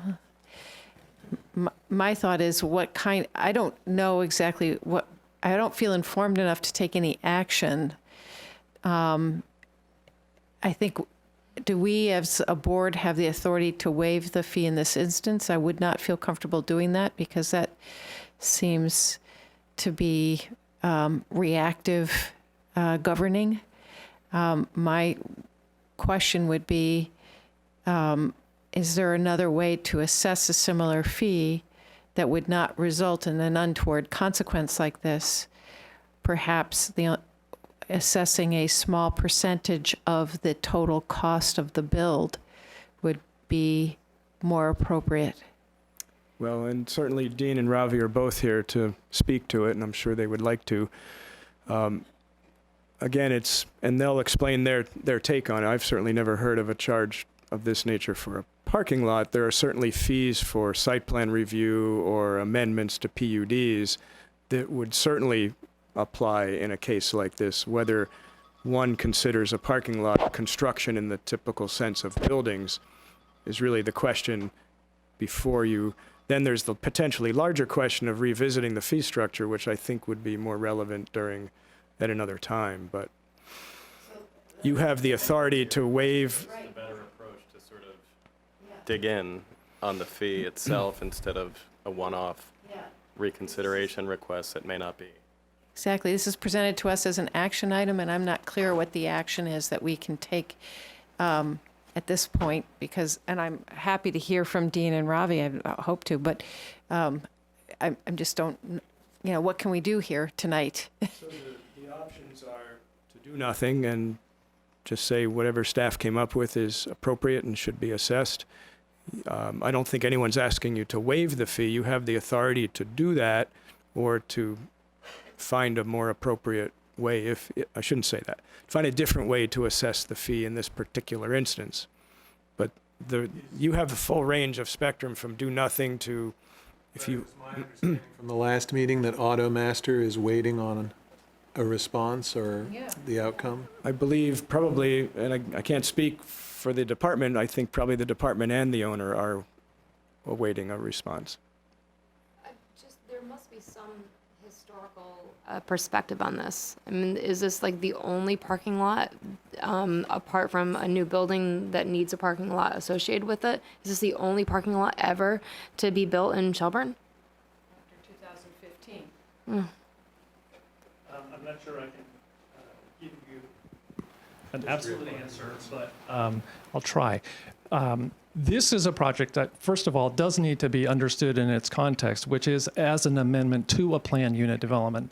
It is described by certain parties as a gravel parking lot, but in fact, it is an expansion of a conditional use for a large automobile dealership and was reviewed in 3 stages by the Development Review Board in the process of amending the plan unit development. So it's very tempting to look at it as, oh, it's simply a gravel parking lot, but it is effectively the expansion of the use or an intensification of the use. It's an important use. We all acknowledge that. And as I said in my memo, we're confronted with the wording of the fee schedule, which has historically been applied using a definition of structure. And the fee schedule itself only exempts driveways. It doesn't say anything about the parking areas. And oh, by the way, the parking area, we have to keep in mind, includes costs that go beyond the actual construction. There are additional costs that are significant that are costing Automaster to build that. I cannot tell you, though, Colleen, that the fees have been applied to an individual parking area for another project. I cannot tell you that. And I have to also say that I'm not customarily involved with the calculation of the fees. But in this particular instance, I heard from the engineer, and before I really had a chance to get any kind of resolution, there was an email, and it was indicating that basically they were going to be coming to the select board because they understood that the select board could fix this problem. My view is that an easy fix, both from a practical and policy standpoint, is to address the concern that Lee has, which is he's never heard of a fee that calculates based on area of physical change, addition of a pervious surface. If you added the words and driveways, and parking to the reference to driveways, I believe that would make it clear for Revy so that the calculation doesn't include those areas. I think as a policy matter, that's fine. People need to understand that whatever the basis of the fee is, it's a surrogate for the amount of effort that goes in. The amount of effort that goes into permits varies very widely, and whatever system the board comes up with is going to be rough at best at capturing what time we put in it. Now, many other communities around Shelburne incorporate square footage fees. I don't know whether or not any of them have had any reason to apply them to impervious surface. But we use it in part because other towns use it and they think that it's a reasonable basis. But we run into the problems of some applicants paying very large fees. Wake Robin's expansion, I believe, cost them close to $60,000, and whether or not that is a fair representation, no, for their project, but $58,000. But it's questionable whether or not there was $58,000 worth of staff time put into the review of that. So again, these things are imperfect, and one of the things that had been mentioned when the fee schedule was revisited in 2015 was whether or not there should be a cap. I'm not suggesting that a thing tonight to consider is addition of a cap, but it may be something that if the board feels there's a number that is too high, that may be part of the calculation. It wasn't in the calculation in 2015. But as far as practicality and policy, I think you could make things reasonably, you'd make an improvement if you amended the fee schedule to add that language that was mentioned in the staff, in the memo. Quick question, Dean. In your opinion, should it make any difference whether the parking lot is gravel, as in this case, or paved asphalt, in terms of staff time and effort? No, I don't believe it should make any difference. Thank you. So if some of us felt that this fee levied at Automaster was especially egregious, it seems, just in a rational sense, and we wanted to relieve that, we could relieve that by amending the schedule to include a parking area. correct? Right, where there's already an exception for driveways, if you added to that exception parking areas, then that would address the problem for an application that we're looking at today and would address the application that would come in next And week. in previous discussions, we've acknowledged, some of us will remember, the use of fees as a measuring device for effort and accomplishment. And in fact, the planning and zoning budget is conspicuous for that in terms of revenue offsets, which you can apply by shifting back and forth between a couple of pages, much to your credit, absolutely. But I think we agreed too, didn't we, that we could develop other means of measuring accomplishments such that wouldn't be lost simply if we reduce fees, or in the case of fees being paid by the town to the town, eliminated them? I continue to believe that the conversation doesn't need to be about measurement of accomplishment. It really goes to the board's philosophy and good practice as relates to the calculation of fees. I almost included as an attachment to my memo, but I promised Lee I would leave it at one page, a document from a professional group of peers of Peters on a national level that provides best practice for the calculation of fees. Nowhere in that is there any kind of a recognition of accomplishment. The issue fundamentally is what is a fair way to try to recover the costs that are borne by a department. End of story. That's pretty much it. What is the best approach? And you obviously don't want to set fees that become a tax, so you know that you're going to recover less than 100%, but how much less? And then how much effort do you make to create categories so that within those categories, you don't have somebody paying $58,000 when if they were in a different category, they would be paying $4 or something like that. Do you have a sense at all, Dean and Ravi, of how much staff time went into this particular PUD amendment? Well, now Ravi it's could more. address that better. It's probably expanded beyond. Yeah, I was like, it's probably more now. Also, More now. bear in mind that since this is a You'll need to PUD give us your amendment. name, Oh, so- right. This is my first time. Yeah, I know. My name is Ravi Venkatraman. I'm the GRB coordinator and assistant zoning officer for the town. So this application was submitted, I want to say, in mid-May of last year. It was determined by the DRB coordinator at that time that it was a significant amendment to the PUD because it was an addition of about 25,000 square feet to the vehicle sales and repair use. All of that 25,000 square feet of the gravel parking lot, driveway, parking lot, we'll say in this case, was going to be used for vehicle storage. And at that time, it was determined that this needs to go through a three-step process. So at every stage of that three-step process, it's not only the staff's time, not only myself, but also water department, sewer, fire, police, the 8 departments that need to review PUD amendments that require a three-step process at the preliminary plan phase. So to calculate time would be pretty difficult for me. It would be hours, and it would not only be hours of my time, but also hours of other departments' time. Thank you, Roy. Can I ask? Go Go ahead. Is there an analog in the original application for the kinds of parking lot calculations that are made here? So when they make the original application, are you doing some kind of similar calculation? So taking 2 steps back, that this isn't the way that in my role that I see this is not as a parking lot. It's actually as the use itself. This is treated like any other commercial 3-dimensional building if it had 25,000 square feet, because everything within this gravel parking lot is for that use only. It's not for the public to park. So the way that I in my role have read this is that I'm treating this like any other 25,000 square foot commercial use building. And for commercial use buildings, we assess that we have a minimum rate, but in this case, since it's large enough, it's 35 cents per square foot. And that's how I assessed it. Okay. What's the minimum rate, Ravi? I want to say, off the top of my head, I think it's 300, yeah. Thank you. Thanks. Thanks, Robbie. Yeah, thank you. Any further? I mean, I guess my concern is that if we were to just, I mean, what would be the appropriate fee based on calculating time spent? If we were to just waive it or cut it, I mean, how do we come up with a mechanism for alleviating this kind of fee?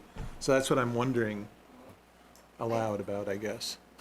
Well, I do actually have another question. So, Dean, it says that Jeremy Matoski in his note said that they paid $320 for the building permit for the entire major expansion of the parking facility on the neighboring Ondovich parcel in 2013, which added multiple stormwater facilities and hundreds of new parking spaces.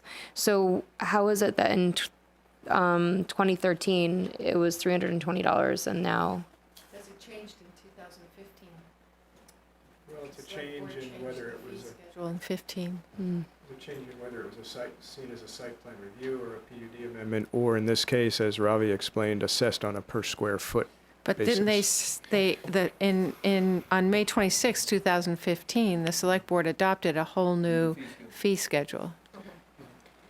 It's a little bit different from that, but it's essentially that. It's not only the addition or the updated fee schedule. There was also a definition change in the definition of structure, and we do have to keep in mind it is something of an apples to apples comparison because that earlier expansion was also a 3-step review, I believe. I would like, my thinking on this is evolving a little bit, and I'm wondering if it would make sense and how my colleagues would feel if for both driveways and parking lots, we assessed a minimum and very reasonable fee. Right now, driveways are completely excluded. Maybe we could leave them excluded, but at least for a parking lot, assess the, I would say, $400 minimum fee, which is along the lines of what Lee was suggesting originally. A minimum fee versus? A fee, just the fee Okay, of a flat fee. $400 for a parking, a flat fee. But regardless of size? So any new parking lot, 10 cars versus? yeah. I don't know. Do you have I mean, thoughts like, about I don't that? know if it really requires that much more time. My thought is that I continue to advocate for the recommendation that was included in the staff report because if there is an application proposed by someone that goes through a site plan review process, they're going to be paying a $50 minimum fee for their project anyway. The difference between 50 and 400, or I'm not sure that's the right number, but I think that the costs are going to be reasonably captured by the other fees that the person is paying, because we have to remember these permit fees come at the end of a series of other fees, and you really need to look at them in total. And this number seems really, really high, but if you look at it over the entire review process, it's maybe not so high. But my recommendation is that you consider removing adding to the text that, and it's not like they won't be paying other fees because they have and will pay other fees, but it will not include So such a large amount. Would that waive the fee or no? No, it would be depending on how it's structured, it would be if you have the exemption on the square footage basis, it would be the minimum fee.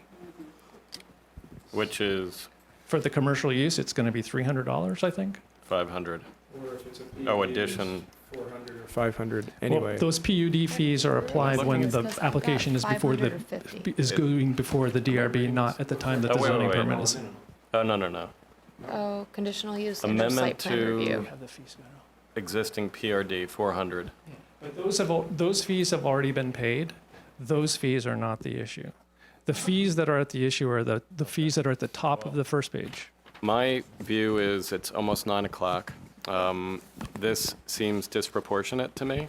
I don't think it's the intended outcome of the fee schedule, and I'm conscious of our revenue issues as we get closer to budget season, but at the same time, I would support including that language in the exclusion and the asterisks and request that we revisit this in the near future to make sure that the structure works, bigger picture-wise. I agree with that. So Jamie has moved in effect to the insertion of the words also excludes parking areas, as Dean recommends. Is there a second? Second. Seconded by Colleen. Any further discussion? Hearing none, those approving, please signify by saying aye. Aye. And those opposed, nay. Nay. Mary votes in the negative.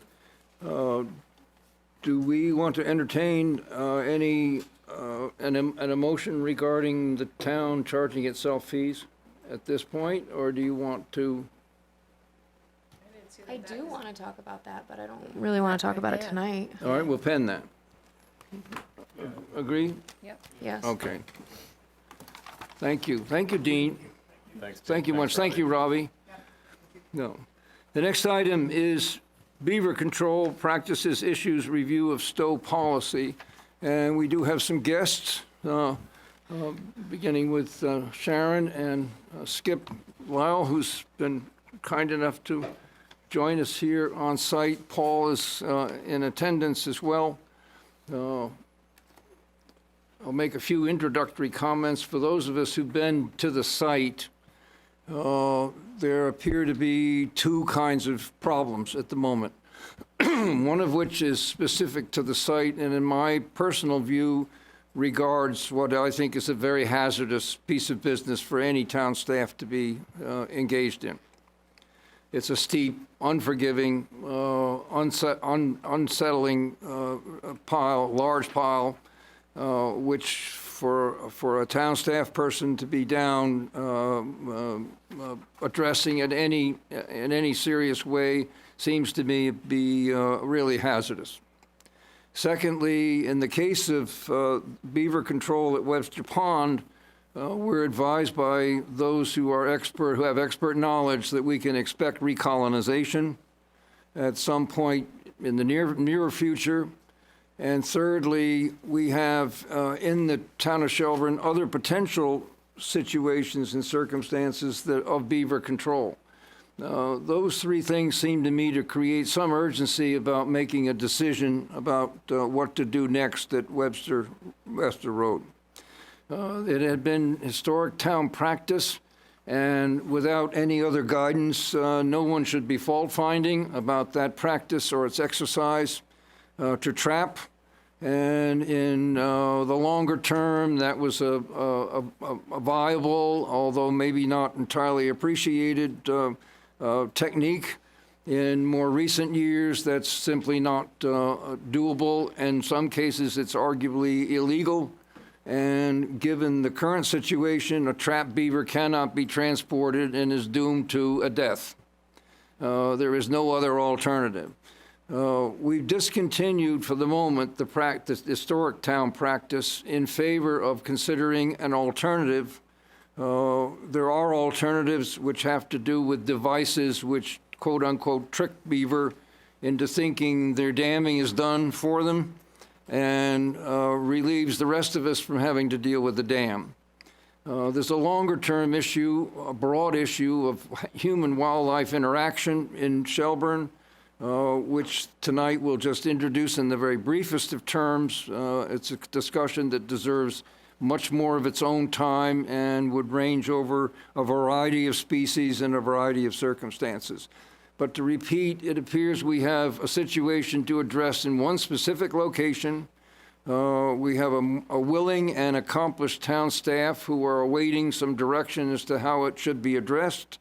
We have, in short order, are going to hear a very generous offer from Sharon's group and Skip to provide not only the technical assistance to install a device, which is the alternative technique, but to make that available to us under gratis terms.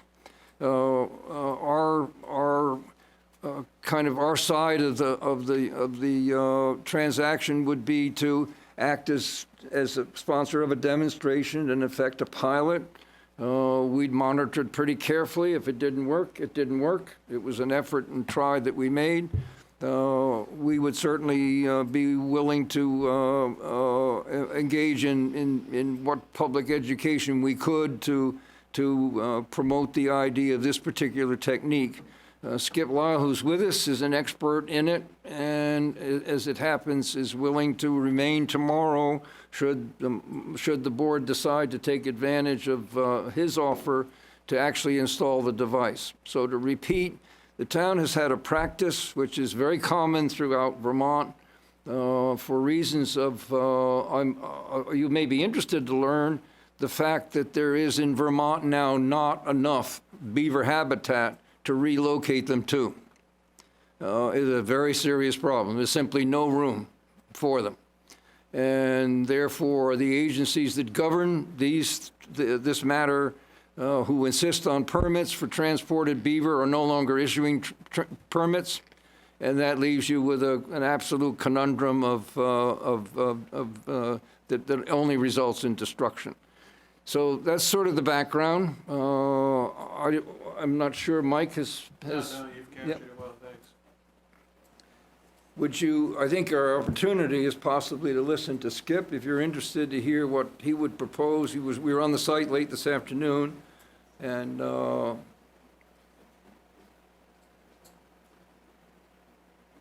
would you like me to stand or?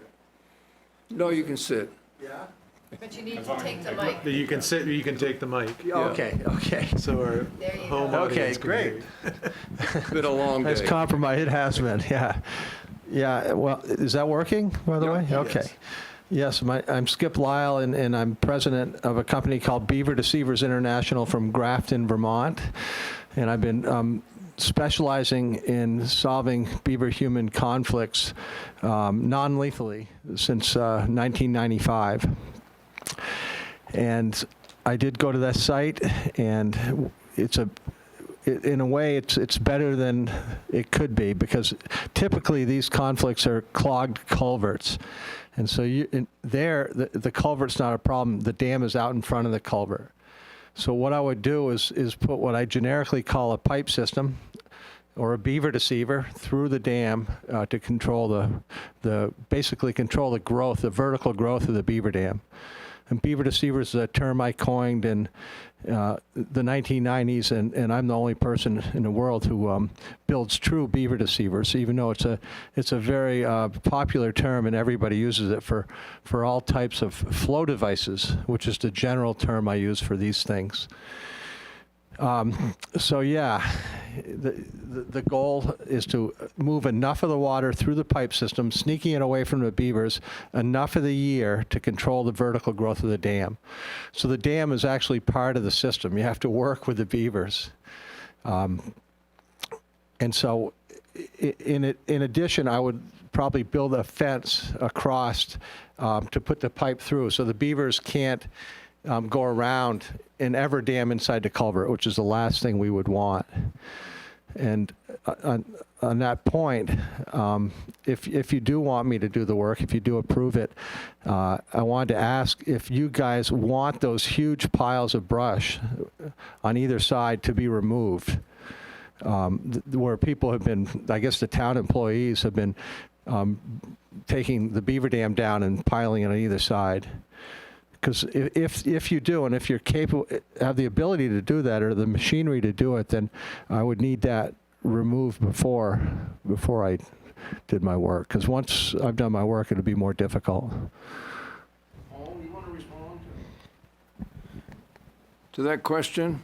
Sure. I'd like to know what happens after the beaver dam that what size pipe you're putting in there, let the water out that big hole. Excuse me? You're putting in a smaller pipe, Yeah. so the beaver dam only goes up so high. Yeah. What happens when you get a flash flood and all this water comes down through and that little pipe doesn't handle that water and it takes that culvert downstream? Yeah, well, that's as I said, the goal of a pipe system in a beaver dam is to move enough of the water, enough of the year to control the vertical growth of the dam. So when you do get a big flood, you have a dam that's very short as opposed to very, very tall, and you would expect the flood water just to spill over the top of the dam. It's either that, or you can. You ever seen a culvert go out? What? Have you ever seen a culvert washed out from a beaver dam let go? Yeah, I've seen just about everything you can imagine. Have you ever seen a railroad track go out? Yep, from and a beaver dam let go? Yeah, I have. And you know what? You know when that usually happens? Yeah, After the beaver people have dam is killed so the high, water beavers. can't get through. No, it usually happens after people have killed the beavers. And an unmaintained beaver dam beaver dams are in a constant state of decay. So a maintained dam is perfectly level. because beavers are working at the water surface, responding to what I call spillover stimuli, the sound and feel of leaks, essentially. So that's why, because a pool of water is level, so a beaver dam is perfectly level. But oftentimes when the beavers are removed, then the dam is, like I said, in a constant state of decay, and so it quickly becomes uneven like that. And then when you get a big flood, it'll cut through a low spot. Usually when a beaver dam is gone in any town I've seen, where the beavers are gone, the dams are taken out. Usually what happens, the beaver will start, he's got a little pond of water today, tomorrow the water gets a little bit more, and the dam keeps going up. And that culvert you're talking about, there was a dam inside that culvert a few years ago. Yeah. The water was to the top of the road. Yep. We took it out like today. The next day, a school bus went off the road. Yeah. Well, that's. I will guarantee you, if that dam was still there when that school bus went off that road, we'd have had a disaster Yeah. in the town Well, of Shelburne. that's why you need a beaver deceiver. Right. To prevent them from damming inside the beaver dam and to control any beaver dam that's out in front of the culvert, and to do it in maybe a 40-year time period, whereas killing the beavers is only lasts until the next beaver comes along. So it's an endless process. It's an endless and very, very expensive process, as you know, because it looks like guys have been going down there and spending a lot of time removing We're debris. just keeping the dam down to keep the water down, so we Yeah. don't have the problems we've had in other Yeah. places. And that's not the only place Shelburne I has had a know. problem. So that's very, requires a lot of And man that pile of hours. stuff right there, that you just can't go in there with an excavator and pick it up and pull it up over the bank, because once you disturb those big rocks there, that culvert will be downstream.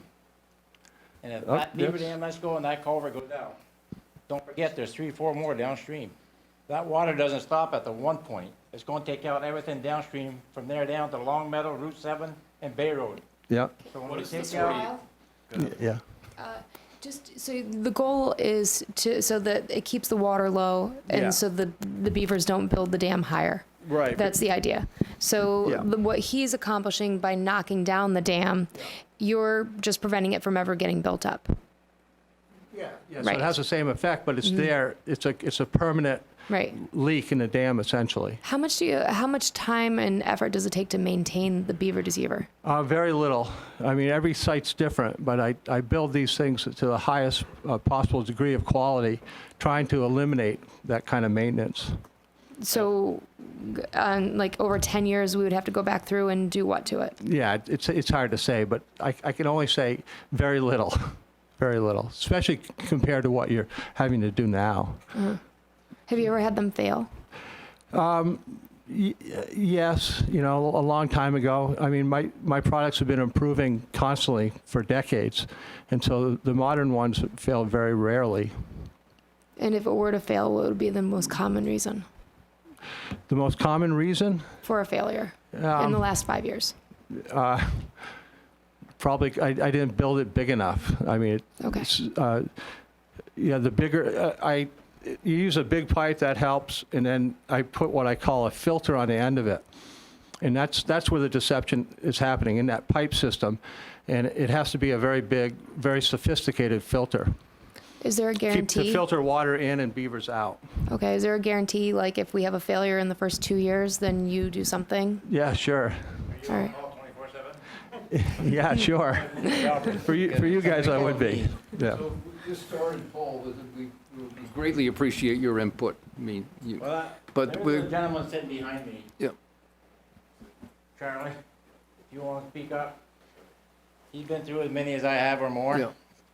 But before we hear from the gentleman, the answer to the question, I think, was no, we won't be removing the piles, because that creates a problem. We can remove the pile. Yeah. We just haven't did it yet. 'Cause Do you it's gonna take a prefer- machine that reach over and pick it up with a claw, not Yeah. just a backhoe to pull it and disturb every Well, claw. do you prefer we not at the moment? Be Yeah. gone. Okay, But we just haven't did it because I've heard all this yeah, stuff going on, and I just yeah, closed my eyes a little bit. But I understand where everybody's coming from, but I also understand the liability that somebody's got. So Yeah. when somebody makes this decision, somebody's name is on a piece of paper other than Paul Goodrich's when that road goes out or any disaster happens. there you go. So what's the answer? You can remove it? Well, I can remove it. Okay. I can do it. Soon? It's only called dollars for me. Yeah, I just didn't know if you had the equipment, but.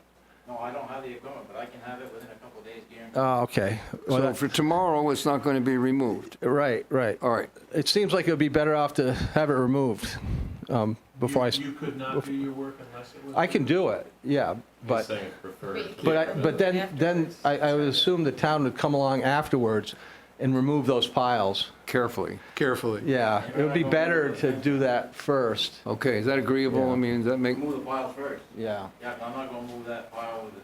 When you build Okay. something, we're gonna take whatever Okay. you make out of it. Yeah, right. I don't want that. Yeah. all right, Anyways, I'm not an expert on beavers, but my name is Charlie Lemieux, and I live in Charlotte, Vermont, and I work for Vermont Rail Systems, which is right outside here. And I totally understand where Paul is coming from with reducers and culverts and everything else. I've seen many fail. And I don't know if anybody remembers 35 years ago, 5 lives were lost because a beaver dam got inundated with water and lost it. And that was an Amtrak train. And our concern, like with his, school buses. And when Amtrak does run out here, and if there's a problem at his culvert and it goes away, we're next in line. We're not gonna know it. You know, I hope your reducers work, but we work with a lot of companies throughout Vermont, and they don't all seem to work that great. Oh, I agree. The great majority of flow devices, thousands of them, have failed. I agree. But I look at them and I want to even dignify them with the name flow device. They're so bad. I mean, what I do is completely different. I haven't You'll seen s- it, but what? I know I work with Junior Lewis right here in Charlotte also. Yeah. And he's helped us a lot with beavers, and we've Yeah. helped him out a lot with Yeah. beavers. And we're all in the same situation as Joe and Yeah. everybody else is. If it fails, Yeah. somebody is going to get hurt, Yeah. killed, Right. which I don't think anybody in this room really wants to see. But if you don't do it, you're going to have a clogged culvert all the time. You're going to have clogged culverts when that flood comes along. That's when you're going to get big liability issues. So the point that I'd like to make is when the train went off 35 years ago and when the school bus went off the road, that was using the old system, right? That wasn't using a flow deceiver or beaver deceiver. Okay, so it's using the old system, so we know the old system doesn't work. Well, they tried the old system on Webster Road up there, where he's trying his system. We tried that a few years ago, and that thing went downstream one night. Yeah. I mean, Well, gentlemen, I think we could probably, the world is full of horror stories here. Yes. I mean, I had an experience last week with a group of municipal officials, and I just happened to mention beaver, and at that moment, all conversation stopped, all eating stopped, all attention was riveted on who was going to say what next, and then everybody let go with a horror story. We want to keep in mind that we're killing beaver. That's why we're here. And that does not seem to be the preferred alternative at this point, given the situation in Vermont. That is the only alternative, a so-called lethal option. We're willing to entertain an alternative that does not involve killing the animal, except as a last resort. And the question here is this a safe and secure enough proposal to install this technology, which has a track record, in this location where we can monitor it pretty carefully? And I think that's the operative question. I have personal experience to offer here that these devices work. We happen to have shared some history in the Passamaquoddy Reservation in Maine. So I think we're going to find difference of opinion, Paul. Yeah. So I'd like our discussion to proceed on the basis that let's acknowledge we'll have difference of opinion. You'll be the first to be experienced and informed by this device. I assume Skip will be more than happy to install it right with you, getting your advice and I whatnot. want to know who's going to take care of it at 2 o'clock in the morning when somebody calls somebody and says, we got a problem, we got a culvert down on Webster Road. Well, who takes care of it now? I do. Well, what's the difference, Paul, with all due respect? I don't know, I guess I got to let it go out because. The difference is we're installing an alternative technology that you may feel is unproven and not reliable. Right. And I think we've heard enough of that tonight, but nobody, I look at liability and whatever is going to happen. and you got the surrounding land that's there that you're gonna flood, if people are gonna lose trees and whatever else you want, but that's my opinion. All right, well, we appreciate your opinion and value it. You want to address this? I think you've heard both sides. I think really the decision before you is whether you wish to authorize this pilot project. Are you comfortable installing it with the debris? No, he was. So you would like that removed first? Yeah, I can do it. If that's what you want, but it'd be better if it was removed To remove first. it. And would you feel comfortable coming back? I mean, Yeah. I know the answer Yeah, to that kind of. I wouldn't but- wait around. Yeah, okay. Yeah. So, you know, And the next step in your view would be then to I'd like to try it. to ask Public Works Lee to remove the material that's there. If that's the direction we're going to go and you're going to authorize the pilot, then it sounds like that would need to happen first. And you're okay coming back. We were. Alternative I have. Yeah, there you go. So Sharon, ways to Grafton. you want to speak to it? Give us your view? Well, thank you. I represent an organization that's based in Shelburne and Burlington, and the reason that we are offering funding of this project is because we know it's a good investment. It's a good investment for wildlife. It's a good investment for the town. It's even though there's no monetary investment, and we're confident in the track record of these devices. I just today shared some information from Andover, New Hampshire, which shows the value, and it's got a lot of quotes in there from the Select Board and from the Conservation Committee of that town. And the facts and figures are very impressive. And we've shared that document with you, which I apologize that you just received this, today. And we just feel so strongly that its time has come to move into much more modern ways to handle human and wildlife, particularly in this case beaver, conflicts. And what more do I need to say? I mean, I really appreciate the time and the consideration that the board has already put in on this matter, and just hope that we can move forward. Thank you, Sharon. Jim, you want to add anything? No. And Sharon, will Green Mountain Animal Defenders continue to stay engaged and involved with the project? Whatever And you need. okay, Absolutely. thank you. Sure. Thanks. David? I'm David Webster. I own the land that this particular stream of water goes through, and I guess I'm concerned. I mean, right now it's low. I'm not interested in having a pond there. It's a floodplain, I understand that, but I'm really not in. I'd like some indication of what is going to be the end result, because I can speak to the fact that the last time there was a beaver colony, there were a lot of trees that were downed. So that is a concern, but I'm also especially concerned. I'm not interested in having a pond on my property. So I guess I need to understand how is this going to affect the water level in that floodplain. Anyone can answer that question. Yeah, sure. It's going to reduce it, and you can put the system in at any level you want. And so I could put it in very low. I mean, I'm a huge wetlands advocate. They're tremendous wildlife habitats. I mean, the best we have. So I always hate to take too much water out of a great wetland, and that's really a special place. Well, I mean, but that's it's your call if it's your property. I guess the point is, it is what it is right now. Yeah. And now we're talking about damming up someone else's property. I think that I would have liked to have kind of been included in this discussion.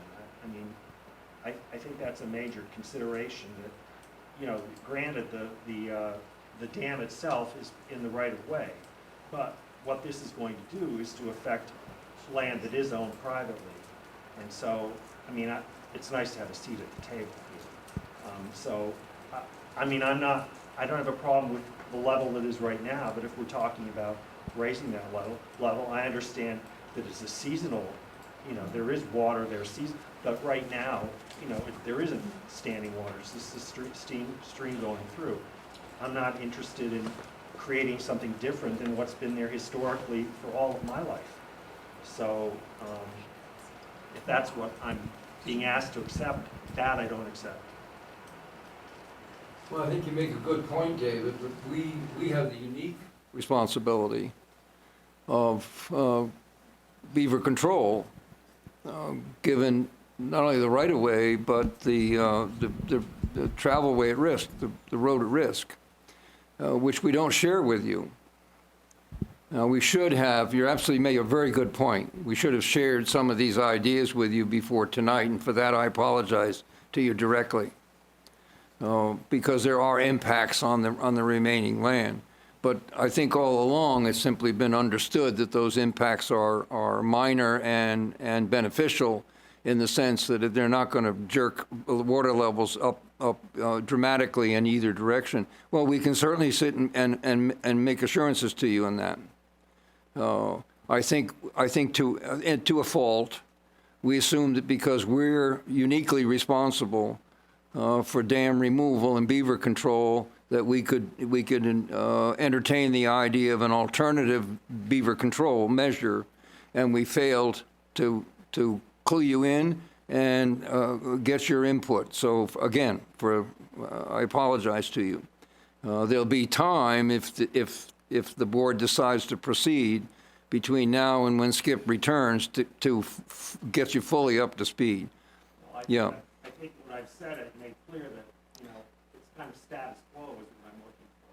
Yeah. I'm really not looking to, there is habitat there. I agree. Obviously, Yeah. it's attracted the beavers that are there. Yeah. But I'm not interested in creating, standing water where it doesn't currently exist. No, nor us either. Would that be the outcome? Is that? No. Okay. That's not what I thought either, but. Basically, whatever the landowner wants.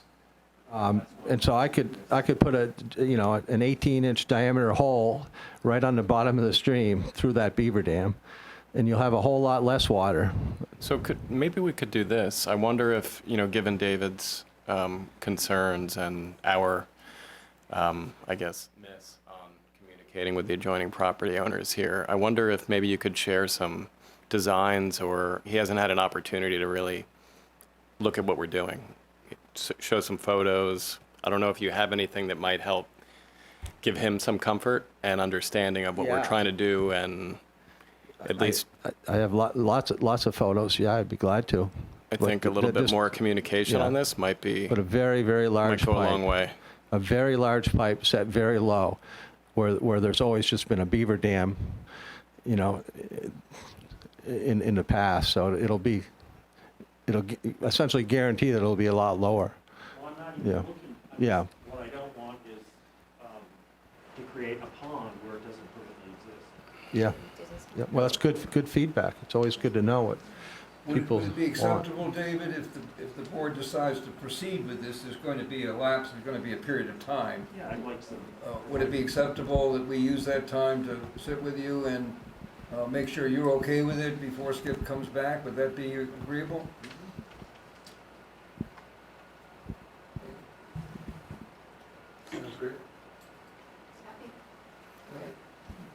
Is there indication of board willingness to accept the offer of Sharon's group of technical assistance and the installation of alternative technology? I would move that we take them up on the offer and move forward with the project and work with David Webster getting his input. I think ask Paul to remove the brush. I think that would be the first step before we did any of that. And then indulge Skip to come back. Yeah, I think our direction to you, Lee, would be to satisfy Paul's requirements of, we can't expect that he's suddenly going to show up tomorrow morning with the necessary equipment. And you indicated, Paul, that you have to rent a claw. Yeah, so maybe we'll put in Lee's hands the timing, if you don't mind, Skip, as to when Paul's able to remove the material such that Skip can come, and maybe you would help coordinate the get-together with David. Yep. Make sense?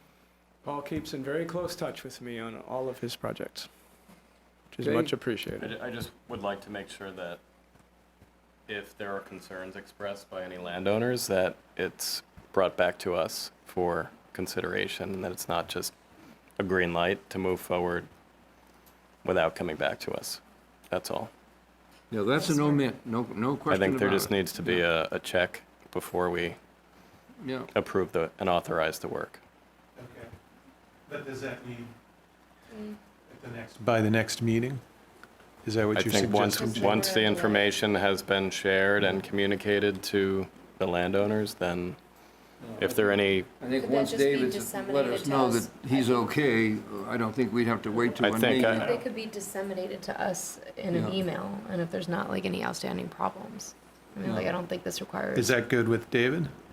Yeah, I don't know if there, whether there's any little further upstream. that's what I'm wondering too. Is there anyone else At least that, made aware of this I'm not, potential. I haven't been to this site, so I don't know it.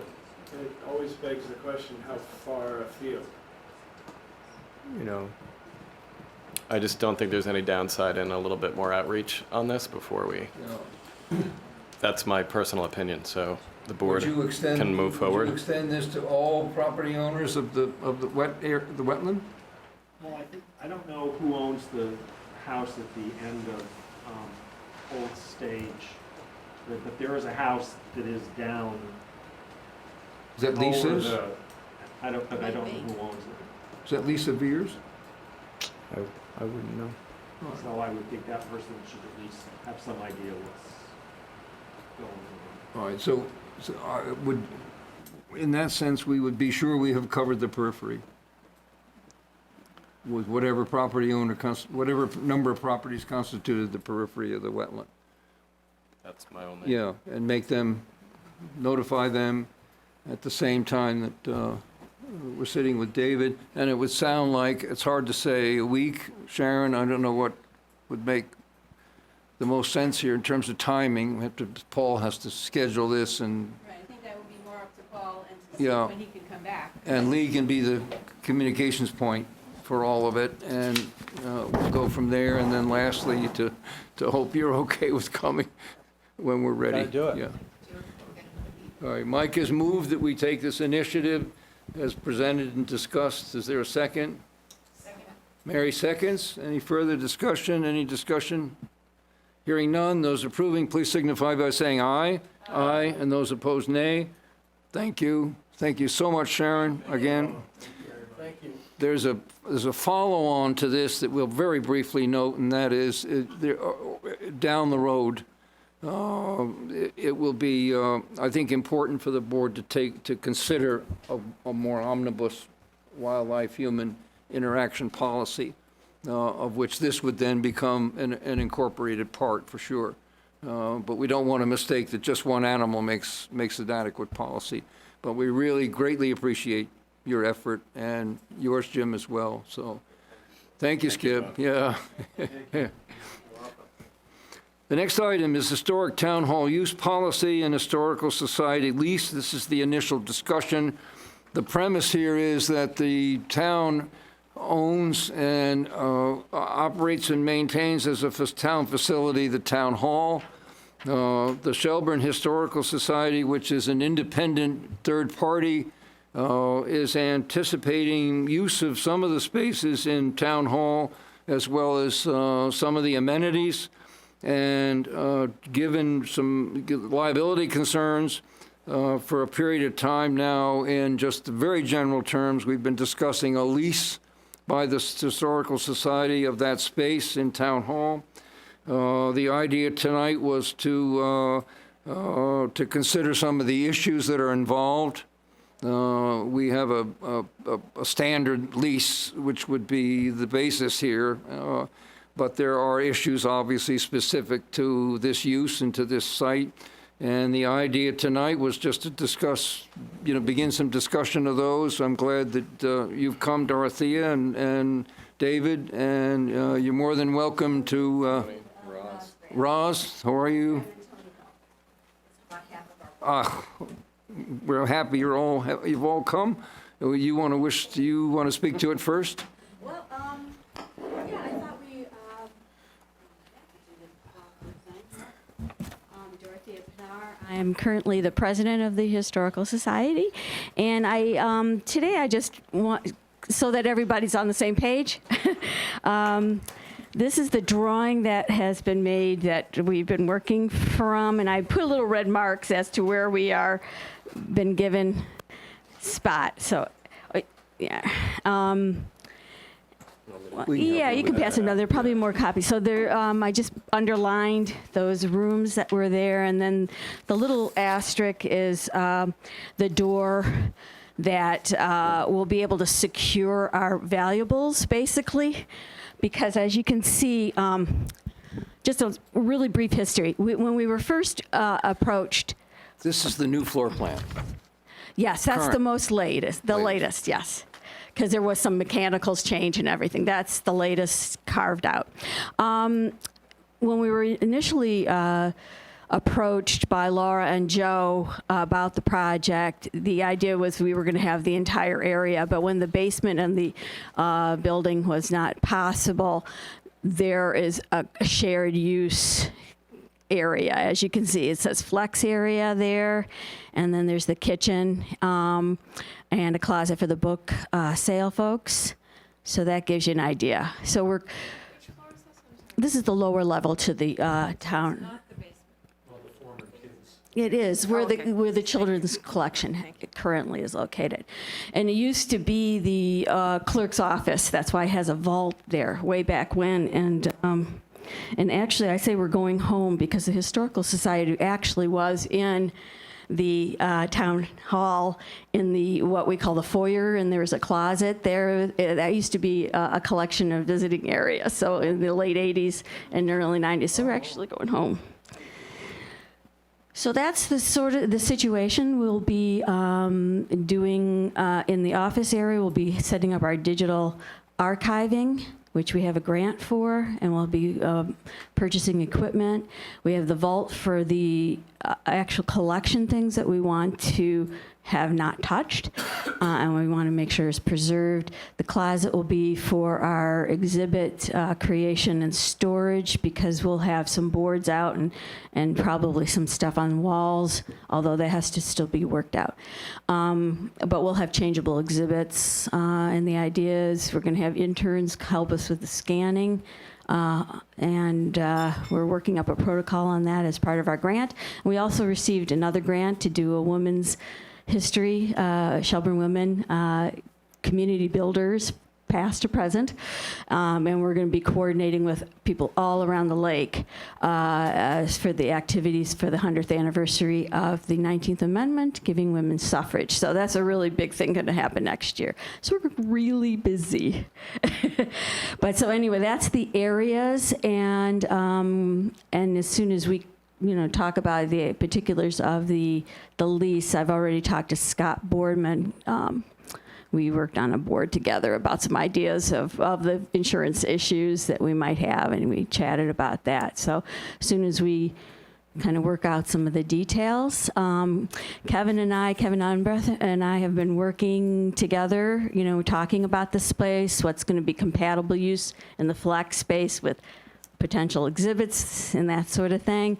He doesn't think it's going to be used that often, and we're also working up cooperation for every second Wednesday, no, not every second Wednesday of every month lecture series, and we've already scheduled a couple of those, so we're working together on that.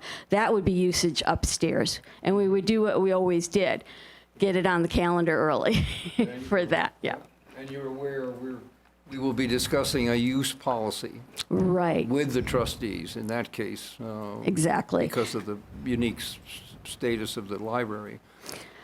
And we'll also probably have set hours, so it'll be very easy. We don't have that set yet because we're really kind of waiting to see about everything, moving in there and how much volunteer time. But we'll have probably 2 days a week and maybe some time in the weekends and by appointment if somebody is traveling from out of town and want to do some research.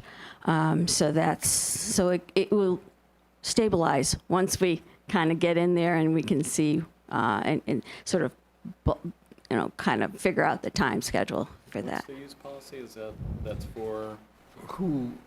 historical society assets? For everybody. Okay, All for the public public. use. Yeah, Okay. all public use. And, Gotcha. Is it a fair? You would be the only group actually leasing space, is that correct? The only tenants. The only tenants, tenants, okay. So you really have it's a dual status, in effect. You're a user group under a policy of use that we will be discussing, but you're uniquely a tenant. Oh, so And- it's used more broadly for the entire Yeah. facility, not just for, What are acceptable Got it. uses on a new wood floor? gotcha, And, okay. Right, and like so on and so our forth. lectures Yeah. pull in at least 100 people. We filled this room and then some with our, because we Yeah. didn't have a facility. So we schedule like we always did the upstairs, and I'm sure Kevin will also be Well, doing would the it be same a thing. fair summary to say that you anticipate, as we do, that some of the issues are just simply going to be features of an ordinary tenancy? Exactly. Who's responsible for Exactly. what? Who pays the utilities or not? What the lease cost is? Who carries the insurance? So on and so forth. I mean, they're just going to be standard features. Right. And then there are particulars beginning with your definition of space that you're leasing, which obviously would have to be agreed to, and then any particulars about cabinetry that you might want to install permanently, or Right, I don't Right. think that that's likely to happen. Yeah. But we did talk about it, well, we talked about it some months ago about that it was going to be, we would not have a rent cost, but we would have insurance costs, Yeah. our own insurance costs. Well, And my for guess is we're ourselves, probably talking $1 a year or something along those And lines. we would but- be happy to but there'll be requirements just of a Exactly. tenancy. Exactly. So I think what's important tonight is that we all are reading from the same sheet of issues. Right. So that we've had time to consider them. Lee has listed a number of them for us. And you want to address them? So, again, it wasn't the intent to actually negotiate it, but just to No. make sure we're all clear Just on getting it on the table tonight. starting just so point. we- I've asked yeah. Brian Monahan to start working on Yeah. these, but some of the questions we'll all want to be very clear on are defining precisely the space that's being allowed to be used solely for the Historical Society. I think access to the building may be a question we need to resolve, because most users have to reserve rooms, get key from dispatch, or however that works, and we haven't talked yet about, do they have a key to the building that no one else gets to have? I just don't know. I think we need to clarify that. Again, agreement on the fee, clarity that we are not liable for whatever we hope nothing bad happens, but the town has no liability for any damage that may occur to the collections or the artifacts. Society would have to have its own insurance policy. They'd be responsible for reasonable use and upkeep of the space, and certainly notifying the town if something did fail. We'd need to know as soon as possible. Lights, heating, plumbing. And that they may use other spaces of the building just like any other user in conformance with whatever use policies and reservation policies exist. So we'd be making a specified area for their sole use, but any other use is subject to the same We as haven't anybody discussed else. term, but I would think it would be long-term. So again, I think it's important that we're all together on standard features, and then whatever is special and specific here, certainly beginning with the identification of space. The security system has changed, so that's yes. not a minor matter. No, it's not a minor matter at all. Yeah.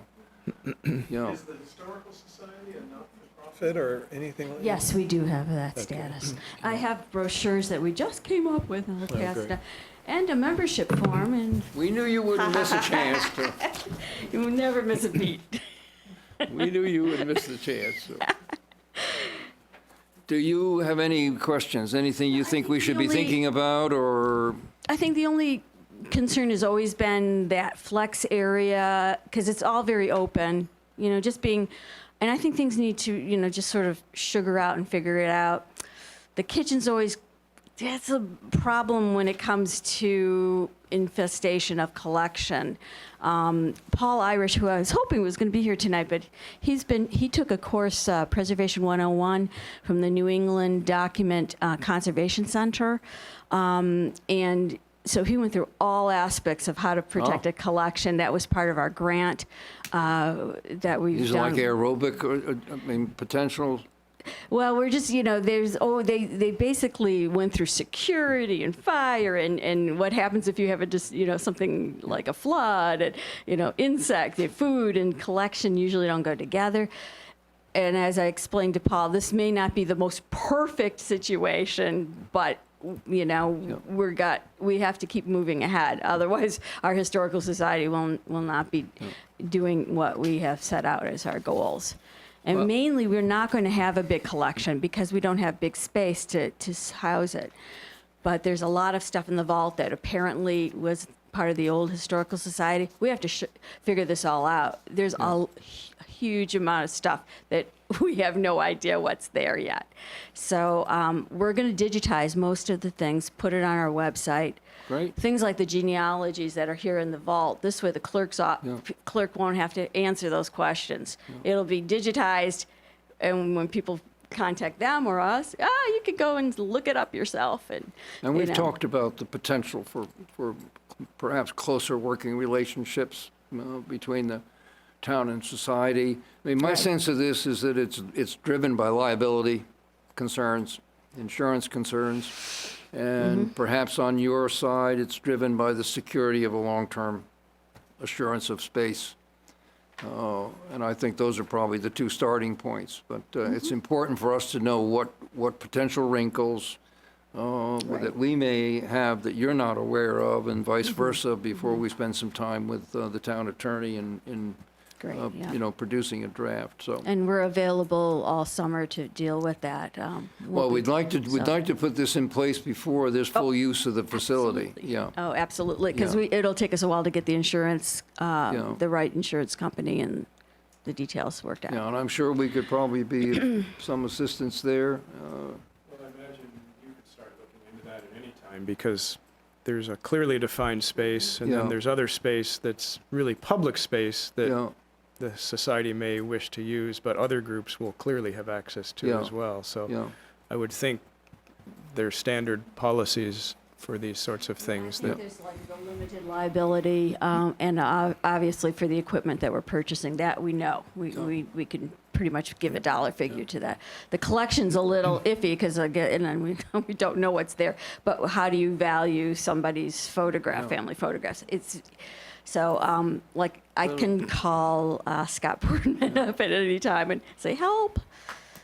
Well, it's easy to speak for Lee. We have no problem speaking for Lee, but I'm sure in any way that we could help with that process, we'd be willing to. And then we'll revisit it in terms of you as a user, which is yet another role of yours as well as of the town, and that's conjoint with the library. So next steps, Lee and Kevin are negotiating with the Historical Society. Is that Asking how Brian things to are put a tracking? draft. Brian? Conversations have been floating in various ways. What's the action order to take? Is Listed as an action item. It's just an initial discussion. Initial what's the timing for? I think it had an Do you have asterisk a on it, target but- date to put a lease in front of us, or? Well, ideally before the building is got an officially asterisk on open it. for I know it does, let me read use, it. so end of August. End of August, okay. So we just want to be sure we're all together on Sounds like what's going on. Any questions? together. Okay.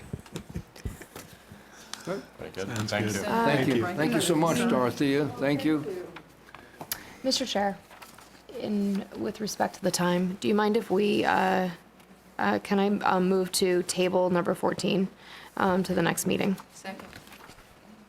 I second that. Okay. Mike being mostly responsible for that, we'll take Mike's Mike's okay with it. assurance that he's okay with it, Vehement. and we'll move on. I can liaise without a discussion. As much And as we'll, and we'll move along to numbers 15 and 16, which should not take us very long. Correct. 15 and 16 should be very quick. 15 is a sewer easement on Thank you. Fisher Place. It was actually conveyed halfway with a irrevocable offer of dedication some years ago, but the loop was never closed. We never actually accepted it. It's been reviewed by town council. He actually prepared the resolution, and I think it's just a simple motion to approve the resolution. You each need to sign it if you approve it. It's just closing the loop on a formality. How did this surface? Was there a sale of?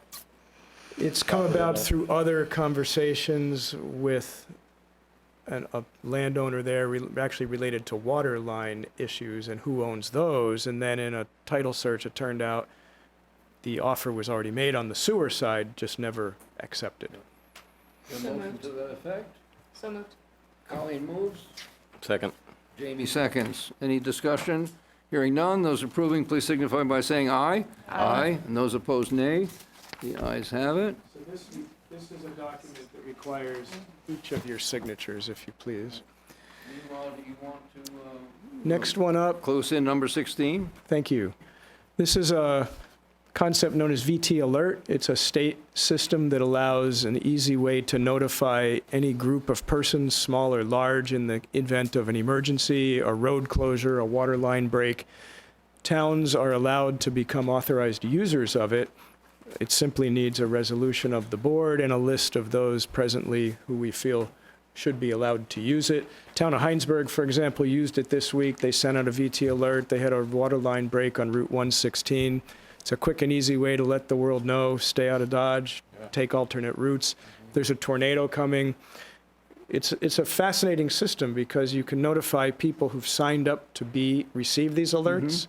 You can use it as a reverse E911 system to notify everybody, no matter whether they've signed up or not. You can geo-fence the area you want to let people know. So maybe there's a water line break in one neighborhood. You can just let those neighbors know, we have to shut off the water for the next 6 hours because we're going to fix the water line. It's an easy system. There's no cost to the town other than a 1-hour training by the state. When we've talked about it with emergency services, they're all in favor of it. The board was conceptually in favor a year ago, but it was premature to bring it forward. No cost? No cost. We convey to them what we want to have happen, and they execute. How are the alert? Yeah. So once we become authorized users, we get login credentials, and then we can determine who we need to notify and for what reasons. And then, like anyone could sign up now, you can go to the VT Alert website and sign up and say, I want to know about everything. I only want to know about things in Chittenden County. I only want weather alerts. I only want traffic alerts. You can get them by text or email or phone. Oh, great. At your choice. At more than one person can receive them, or it's just one receiving Anyone point? can sign up for any small or large amount of these alerts. I get them all because it's great situational awareness. Yeah. But people can choose whether they want a phone message, a text, or an email. It's kind of in my opinion, it's a great tool. We don't have to use it. Reality is dispatch would likely be the primary communicators in an incident. If we had a structure fire and had to close a road, it'd be an easy way to just let people know. But you only let the people know that have signed up for an account. Unless it were a major incident, like a hurricane's coming, we can notify everybody, no matter whether can they've push it signed out. up. Most of these are only received upon request, if you How will. would you notify everybody? It's basically a switch in the system that says ping every cell phone in the region. Oh, I see, yeah. Or Just within, like okay, within a yeah. targeted Because area. I swear I've gotten like Amber alerts. I Yeah. think it- Yep. Yeah. You may have signed up for it and kind of forgot about it because you don't get too many of them. Okay. Is there a motion to approve such a resolution as described? So moved by Mary, seconded by Colleen. Any further discussion? Hearing none. Those approving, please signify by saying aye. Aye. And those opposed, nay. And Mike is about ready to move that we adjourn. I move we adjourn. Thank you, sir.